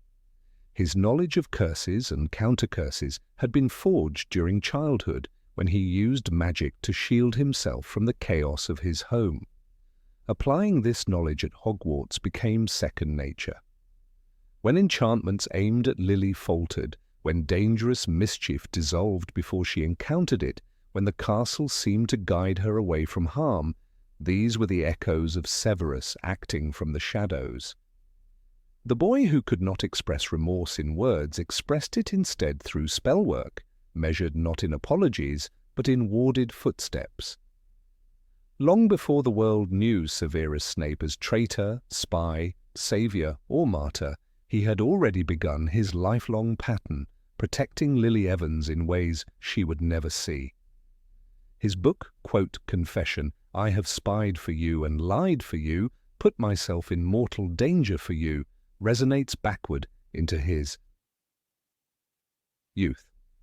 Though spoken to Dumbledore about Harry, it contains within it the blueprint of his earliest silent vows. Always was not born in adulthood, it was present in the quiet ways he bent magic itself to guard the girl who once offered him friendship. Even after she rejected him, Severus Snape continued to protect her from afar, not for gratitude or redemption, but because in the deepest corridors of Hogwarts and of his own heart, he never truly stopped caring. Number 22, Lily was the last person who saw good in Snape. Severus Snape's life appears stitched together by choices, regrets, and silent loyalties. Yet one thread stands out among all others. Lily Evans was the last person who truly believed he could be good. Like a final lantern in a darkening corridor, she remained lit long after everyone else had turned away. When they were still children wandering the grounds of Hogwarts, Lily did not simply tolerate Severus. She studied the shadows around him and searched for light within them. She sensed the bitterness rising in him, yet she never dismissed it as something inevitable. Instead, she recognized the frightened boy beneath the ambition, the boy who had grown up in a house where shouting was more common than kindness. Her faith was not naive but courageous, and this courage shaped the way she looked at him. For her, Severus was not a future Death Eater, nor a Slytherin defined by house prejudices, but a person still capable of choosing a different path. During their 5th year, when Severus experimented relentlessly with spells and curses that bordered on the dangerous, most students whispered about him as though he were already lost. James Potter mocked him, Sirius Black feared nothing about provoking him, and even Remus Lupin watched him warily. Yet Lily resisted this narrative. She did not deny the troubling changes she perceived, but she continued to talk to him in the tone one uses with someone whose potential is still visible. She reminded him that brilliance did not need to take a destructive form. She looked at his growing fascination with the dark arts and saw not wickedness, but a boy trying desperately to feel in control of his life. Even when others recoiled, she attempted to draw him back toward the person he could have been, the person she still believed him capable of becoming. There is a striking emotional clarity to the scene in Harry Potter and the Order of the Phoenix when Harry witnesses Snape's memories. In that memory, Lily approaches Severus by the lake after James and Sirius torment him, and instead of berating him for the hostility he had built up over years, she tries to extend a hand of dignity. The memory is painful because it shows not only her compassion, but also his inability to receive it. Snape is humiliated, wounded, furious, and yet the only person who speaks to him without cruelty is Lily. Her disappointment is sharp, but it is never cruel. She warns him, encourages him, asks him to step away from the people who were dragging him into darkness. Even this complex moment affirms her faith, for she treats him as though redemption is still possible. In contrast, most of Hogwarts had already categorized him, quietly writing him off as a future ally of Voldemort. A particularly revealing layer of their relationship appears in a small but powerful line, spoken by Lily in the same memory. She tells him that she cares about the person he actually is, not the persona he believes he must adopt to survive Slytherin ambition and blood purity ideology. She speaks about his kindness, the very quality he has almost forgotten he possesses. When she says, "You're not a bad person, Sev," she isn't simply comforting him, she is presenting an identity he has not yet learned to claim. That moment is one of the last times anyone ever calls him Sev, and its emotional impact lingers throughout the rest of his life. It becomes a symbol of the affection and moral faith she had in him, a faith that no one would ever again offer. In one of Snape's recovered memories, Lily pleads with him to reconsider his association with Mulciber and Avery, pointing out that their fascination with dark magic is far more cruel than he wishes to admit. Her words are filled with urgency, not condemnation. She sees him drifting toward a world where empathy must be suppressed, where cruelty is praised, and where the only reward is belonging to a group that ultimately consumes its own. She tries to pull him away not to protect her own conscience, but because she sees clearly what he would become if he continued. Her fear is not for herself. It is for him. And this distinction matters, for it reveals how deeply she believed he deserved better than the life he was building. The tragedy of their final argument unfolds as a moment where Lily is practically begging him not to lose himself. She insists that he is intelligent enough to understand the danger he is courting. She insists that he is strong enough to resist the pressure. And she insists that he is kind enough to reject cruelty. Her disappointment is not rooted in moral superiority. It is rooted in heartbreak. She sees the boy who once shared secrets under the shade of a tree, the boy who dreamed of escaping his painful home life, the boy who found wonder in magic long before he ever cast his first spell. She knew him long before Hogwarts twisted him. So when she tries to save him, she is fighting for the remnants of that boy. When Severus finally loses Lily, not through her death, but through her withdrawal from his life, it becomes the true turning point that shapes the man he becomes. Her silence afterward is not filled with anger, it is filled with finality. She had been the last person calling him back from the abyss, and when she ceased, the world became frighteningly quiet. No classmate, no professor, no friend stepped into that empty space to reassure him that he could still choose the light. He entered adulthood believing that he had destroyed his last chance at being seen as more than the sum of his mistakes. And this belief becomes one of the core reasons he eventually aligns himself with Voldemort, thinking perhaps that he no longer deserved anything better. The moment he hears Trelawney's prophecy and later understands that Lily is the target, his world shatters in a way that surpasses remorse. His panic, desperation, and appeal to Dumbledore are fueled not only by love, but by the memory of her unwavering belief in his goodness. It is as though he realizes too late that the last person who ever thought he could be good is about to die because of a path he helped carve. The guilt transforms him.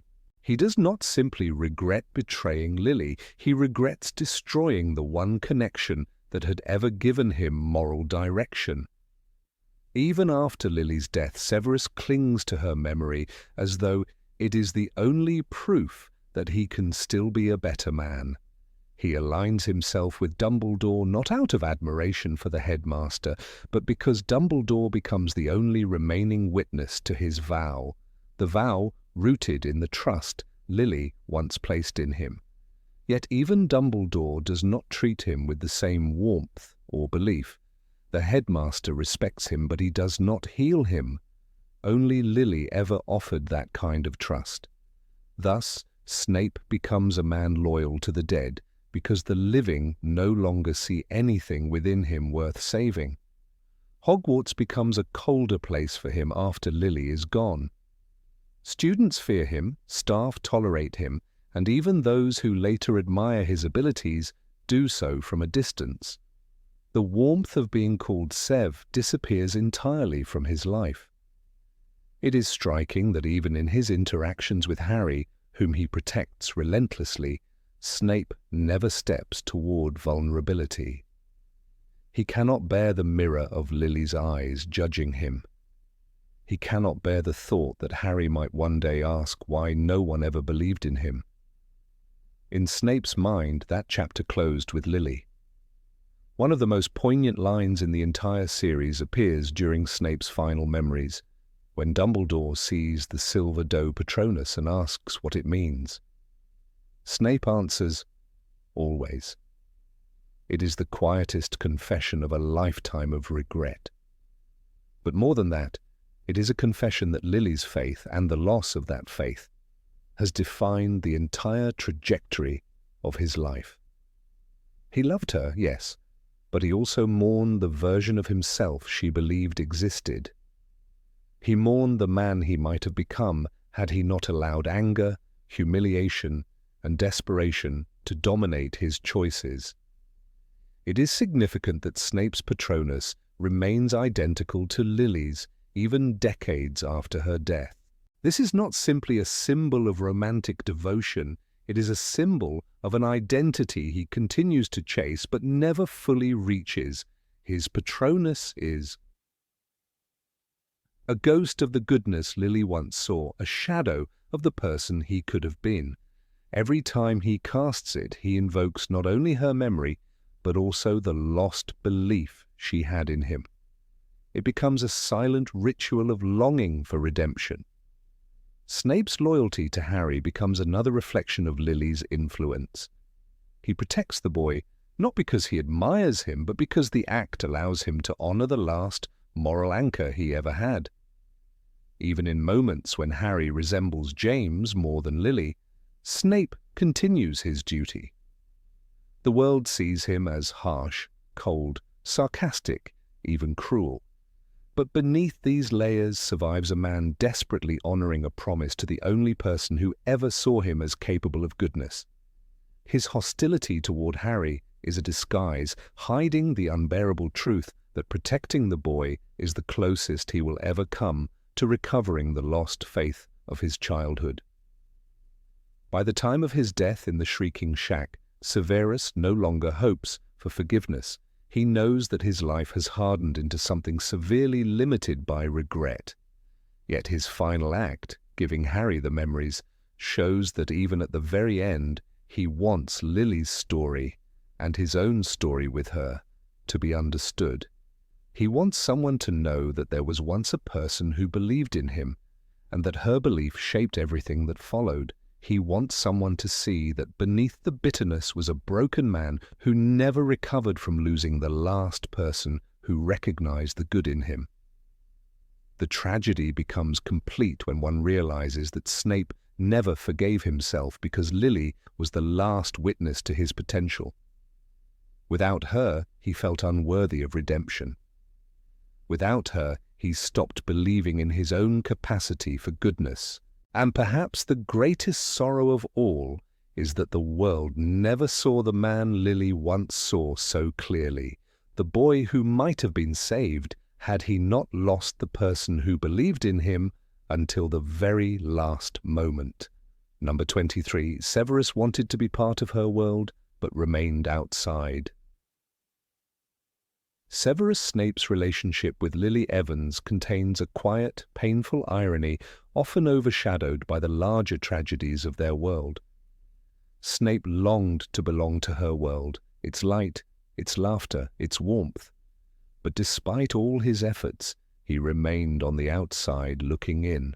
From the moment they met by the riverbank in Spinner's End, he sensed that Lily inhabited a realm he could admire yet never fully enter. In Harry Potter and the Deathly Hallows, when Snape watches Lily's early joy at discovering magic, his internal wish is unmistakable. He wants to walk beside her, not behind her. Yet even as a child, he understood that he came from shadows she did not know how to navigate. Snape's upbringing immediately set him apart. His home was filled with coldness, arguments, and neglect, while Lily grew up in a house where emotions flowed freely, even if sometimes sharply, with her sister Petunia. Snape, who learned early to hide what he felt, carried his silence like armor. The way he moved, the way he spoke, and even the way he stood near Lily signaled a boy who feared the world might break him if he stepped too boldly into it. Harry himself later sees Snape as a child in the pensive, noticing the patched clothes, the guarded eyes, and the careful distance he kept from others. This difference was not superficial. It formed the core of why Snape admired Lily's openness, yet could never mirror it. Lily thrived in social spaces where laughter came easily. She was, as many characters describe her, bright in both mind and spirit. She had a natural gift for making people feel welcome. Even Severus, who rarely trusted anyone, felt drawn to that brightness. In Deathly Hallows, when Lily defends him from James Potter's humiliations, there is a flicker of gratitude in Snape that borders on awe. He is stunned that someone like her would shield someone like him. But her kindness was instinctive, effortless, whereas Severus interpreted every interaction through the lens of past wounds. Hogwarts widened the gap between them. Lily stepped into Gryffindor House, where camaraderie was almost a tradition. Snape entered Slytherin, where ambition ran sharper than friendship. The sorting was a symbolic moment, a reminder that even within the magical world they both longed to join, they would walk separate corridors. Snape tried to bridge this distance by sharing spells, secrets, and discoveries with Lily. Yet every time he took a step toward her world, something, his background, his chosen companions, or his own defenses, pulled him back. Hermione once explains that Snape was in with a really bad crowd, and that crowd formed a barrier he could not dismantle. The most poignant example of Snape's desire to belong to Lily's world comes from the memory Harry witnesses of their 5th year. Snape sits alone by the lake, absorbed in his notes, while Lily laughs with her friends nearby. He watches her with an expression that blends longing and resignation. Though she is only a few yards away, the emotional distance between them stretches like an entire landscape. When James Potter begins tormenting him, Snape's humiliation is intensified not by the spells cast at him, but by the knowledge that Lily witnessed it. His outburst, calling her a mudblood, is not merely an insult, it is a desperate attempt to push away the one person whose opinion mattered to him. Afterward, he searches for her to apologize, but Lily's face is set with disappointment. The hurt in her voice marks the moment their worlds finally drift too far apart to be restored. Much of Snape's struggle came from his inability to form healthy bonds with others. Lily's friendships flourished naturally. She had Mary McDonald, she spoke easily with classmates, and she eventually grew close to James despite his early flaws. Snape, however, gravitated towards students like Mulciber and Avery, people who fed his bitterness rather than softened it. He believed that knowledge and power might help him earn respect, yet with every dark spell he learned, he stepped further from Lily's light. Lily once confronts him for tolerating Mulciber's cruelty, pointing out that magic used to harm others is not something she can overlook. Snape remains silent, unable to admit that he clings to these friendships because he knows no other way to survive. Snape's half-blood status also shaped his isolation. Although he was not a pure-blood supremacist, many of the Slytherins around him held those beliefs. Trying to fit in, Snape absorbed their language and worldview, even when it clashed with his affection for Lily, a Muggle-born.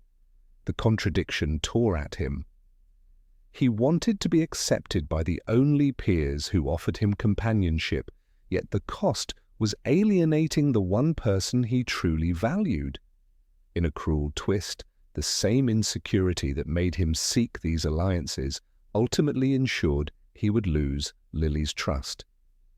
Lily's world was full of warmth and choice.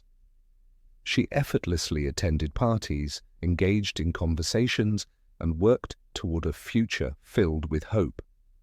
Snape's world was ruled by survival and secrecy.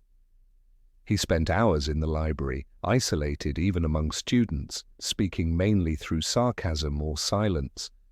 When Lily smiled, people gravitated toward her. When Snape entered a room, whispers followed. He noticed this, and it fed his belief that Lily belonged to a world he admired but was fundamentally unworthy of entering. Even after years of friendship, he often walked a step behind her in the corridors, as though instinctively accepting a secondary place in her story. Snape's fascination with the dark arts created another layer of distance. To him, these spells represented empowerment. To Lily, they represented danger. In one of Harry's witnessed memories, Lily confronts Severus about his obsession, telling him that it frightens her. Snape insists that knowledge is not evil, but he cannot explain why he needs this knowledge so desperately. The truth is unspoken. The dark arts offered him control in a life where he felt powerless. But the deeper he delved into them, the more Lily withdrew, unable to reconcile the boy she cared for with the shadows he embraced. Yet even as their paths diverged, Snape never stopped seeing Lily as the center of the world he wanted to inhabit. His later actions prove this with heartbreaking clarity. When he learns from Voldemort that the prophecy concerns the Potters, Snape begs Dumbledore to save Lily. This plea reveals something profound. Snape did not ask for his own safety, nor for James, nor for the child. His focus remained entirely on her. Dumbledore's question, "What will you give me in return?" And Snape's answer, "Anything," exposes the depth of longing that had defined his entire life. He wanted, at the very end, to preserve the one connection that ever made him feel close to belonging. Lily, meanwhile, continued building a life filled with love. Her relationship with James evolved from irritation to affection as she recognized his capacity for change. She chose someone who matched her light with courage and humor. Snape could not bring himself to change in ways Lily needed. He remained anchored to bitterness, insecurity, and the dark arts. By the time he realized how far he had drifted, Lily was already forming a family, while Snape found himself pledging allegiance to a cause she would have despised. The gulf between their worlds became irreversible. Even after Lily's death, Snape remained outside the world she represented. His grief did not bring him into the warmth of others. It drove him deeper into isolation. When Dumbledore reveals Harry's resemblance to both parents, Snape reacts not with connection, but with anguish, stating, "You have kept him alive so that he can die at the right moment." Snape's love for Lily never translated into the ability to join a community. Instead, it locked him inside a private cycle of guilt and loyalty. Lily was sunshine in memory, but Snape lived in perpetual twilight. A specific moment that exposes Snape's position outside Lily's world occurs when he finds her body in Godric's Hollow. Though the books describe it only briefly, the imagery is unmistakable. Snape kneels beside her, his grief so raw that Voldemort's triumph means nothing to him. This moment crystallizes everything he ever feared. Lily's world has ended, and he never had a place in it. He is not family, not friend, not ally. He is simply the man who loved her from the shadows and arrived too late. Throughout the series, Snape's memories reveal a recurring pattern. Lily is always surrounded by people, friends, Gryffindors, James, baby Harry, while Snape stands apart, watching. He is never part of the circle. Even in the memory where Lily expresses her concern for him, there is a sense that she is reaching across a divide he cannot cross. Snape's tragedy lies not in unrequited love alone, but in the fact that he never learned how to invite himself into a world where warmth and trust were exchanged freely. The quote, "always," spoken by Snape in Deathly Hallows, has become symbolic of his devotion. Yet beneath its romantic interpretation lies a more painful truth. Snape's always reflects a lifetime of loving from afar, of yearning without belonging. The depth of his loyalty is born from exclusion, not inclusion. He preserved Lily's memory as something sacred because he could not preserve the relationship in life. His always is an echo, not a fulfillment. Snape and Lily were connected by fate, but separated by nature. She was the embodiment of everything he wished he could be, brave, open-hearted, surrounded by love. He admired her not because they were similar, but because she illuminated parts of the world he had never known. And though he longed to step into that radiance, Snape carried too many shadows to walk beside her. Their bond, powerful yet fragile, was destined to break under the weight of their differences. He wanted to belong to her world, but he remained forever outside its doors, watching the light spill out onto a path he would never walk. Number 24, Harry became the final reminder of Lily. Severus Snape carried through his life a wound that never closed, and nothing illustrated this more vividly than the way he looked at Harry Potter. From the very first moment Harry stepped into the Great Hall, Snape's gaze sharpened, searching the boy's face not for the lightning bolt scar, nor the shape of James Potter's chin, but for the unmistakable green eyes of Lily Evans. "You have your mother's eyes," several characters remark throughout the series, but for Snape this was not an observation, it was a torment. Every time Harry lifted his head, Severus was forced to confront the last living echo of the only person he had ever loved. That echo shaped every cruel word he delivered, every risk he took, and every step of his double life. There was a bitter paradox in Snape's attitude toward Harry. Snape believed he despised the boy, telling himself that Harry was arrogant, reckless, and unbearable because he resembled James. Yet the truth was far more complex. Snape hated the reflection of James, but he was devastated by the shadow of Lily. In Harry Potter and the Philosopher's Stone, when Harry first looks up at the staff table, Snape reacts with what the text describes as a look of intense dislike. But beneath that glare lay a startled recognition. The eyes that met his were not James Potter's mocking hazel eyes. They were Lily's, soft, green, luminous. That brief shock tightened Snape's chest, and though he would never admit it, part of him knew that harming this boy would feel like harming Lily herself. This internal conflict became especially visible during Harry's first year, when Snape secretly countered Quirrell's curse during the broomstick incident. At the time, readers believed Snape acted for Dumbledore, but the deeper truth was more personal. Snape saw Harry dangling in the air, helpless, terrified. For a moment, he was no longer a professor watching a student. He was a man watching Lily's child, Lily's remaining trace in the world, threatened by death. The impulse to save Harry was instinctive, almost involuntary, born from a promise whispered years earlier to protect the boy for as long as Severus lived. The fulfillment of that promise began not with duty, but with memory.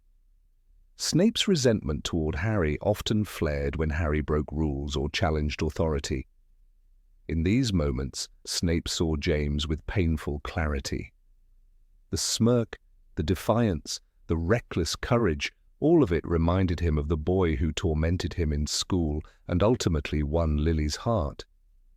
When Harry shouted back during potions classes or questioned Snape's judgments, Severus felt the old humiliation rise within him like a tide. Yet something unexpected always stopped him from going too far. When Harry looked at him with Lily's eyes, the anger fractured. Those eyes compelled Snape to lower the wand, to soften the punishment, to turn away before hatred eclipsed the last fragile thread connecting him to Lily. This invisible thread tugged especially hard during the third year when Snape confronted Sirius Black in the Shrieking Shack. He stood inches from Harry, trembling with fury, determined to deliver Sirius to the Dementors.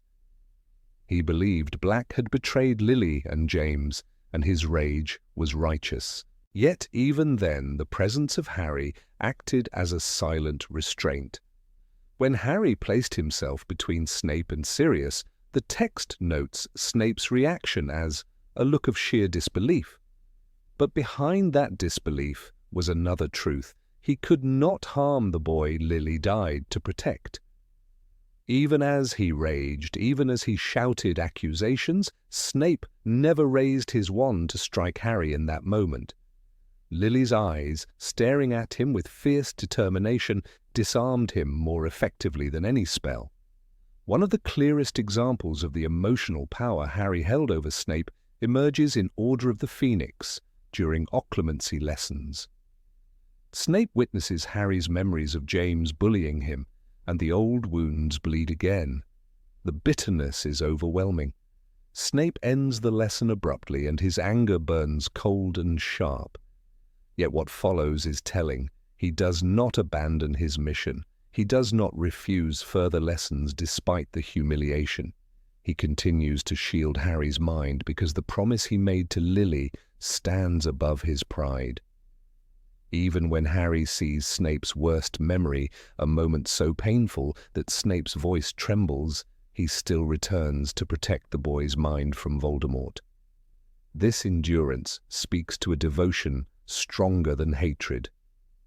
The emotional burden of Lily's eyes became even heavier as Voldemort grew stronger. Snape knew he was walking a razor's edge, living simultaneously as a loyal Death Eater and Dumbledore's most indispensable agent.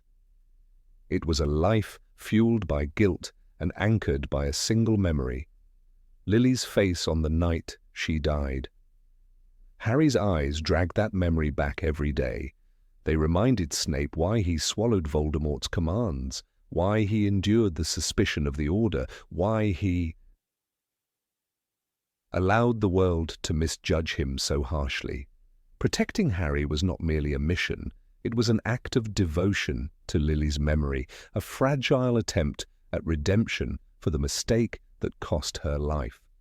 This truth becomes devastatingly clear in The Half-Blood Prince. When Snape agrees to the unbreakable vow with Narcissa Malfoy, he knows he might have to kill Dumbledore. He also knows fulfilling the vow may make the protection of Harry nearly impossible. Yet he accepts because Dumbledore himself insists on it for Harry's sake. Snape's role is to survive, to stay close to Voldemort, to shield the boy from within the enemy's ranks. The plan is perilous, morally catastrophic, and emotionally corrosive. But Snape obeys, once again driven by the image of Lily's eyes, eyes that had once looked at him with friendship, trust, and forgiveness before he shattered it all. In the final book, the power of Harry's eyes over Snape reaches its climax.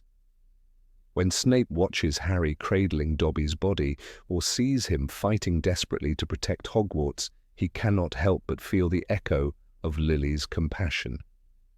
Snape recognizes Lily's courage in the way Harry steps into danger without hesitation, even when afraid. Most painfully, he sees Lily's ability to love fiercely, selflessly, without expecting anything in return. Harry's every act of bravery becomes a ghostly reminder of the girl Snape lost, and the qualities he once admired most in her. One of the most haunting moments comes during Snape's death. Voldemort orders Nagini to strike, believing Snape to be the master of the Elder Wand. As Snape lies dying on the floor of the Shrieking Shack, he asks Harry to take his memories. His last words, "Look at me," are not a plea for recognition, but a final longing to see Lily's eyes one more time. In Harry's face, lit by the lantern's glow, Snape finds the closest thing he has left of her. It is the final moment of his life, and he chooses Lily. Through Harry, through the eyes that had both tormented and sustained him. The memories Snape gives Harry reveal the depth of this lifelong emotional struggle. We see Severus as a boy, captivated by Lily's kindness. We see him devastated by her rejection after he called her a slur he could never take back. We see him kneeling before Dumbledore, begging him to protect the child she would die for. In one memory, Dumbledore asks him, "After all this time?" and Snape answers, "Always." This single word defines every sacrifice he has made. Always meant protecting Harry even when he loathed him. Always meant seeing Lily's eyes every day and allowing the pain to sharpen, not harden, his heart. Harry himself becomes the final vessel of Snape's redemption. It is through Harry that the world learns the truth, that Snape was never Voldemort's creature, nor simply a bitter professor tormenting a student. Harry sees Snape's fear, his guilt, his grief, and his unwavering loyalty to Lily. When Harry later tells his son, "You were named for 2 headmasters of Hogwarts. One of them was a Slytherin, and he was the bravest man I ever knew," it completes the emotional circle. Harry recognizes that Snape's bitterness was the armor of a man who had loved too deeply and lost too completely. The most striking truth is that Harry himself becomes the living proof of Snape's transformation. Snape may have seen James in the boy's recklessness, but he eventually learned to see Lily in Harry's courage, kindness, and willingness to sacrifice. The eyes were the first reminder of Lily he ever noticed, but they were not the last. Over time, Snape discovered countless small reflections of her, the way Harry defended the weak, the way he trusted his friends, the way he protected even those who wronged him. Each reflection softened Snape's bitterness and deepened his resolve. In the end, Harry became not only Lily's last echo, but Snape's quiet salvation. Snape could not save Lily, but he saved her son again and again, even when it cost him everything. Protecting Harry allowed Severus to honor Lily's memory in the only way left to him. Those green eyes, so gentle and so piercing, guided him through years of deception, peril, and heartbreak. They prevented him from sinking fully into the darkness he once feared he could never escape. Through Harry, Snape found a reason to keep fighting. Through Harry, he atoned for the mistake that destroyed the love of his life. And through Harry, he ultimately found peace. In those eyes lived the memory of Lily Evans, his first friend, his unspoken love, his greatest regret, and the promise he kept until his last breath.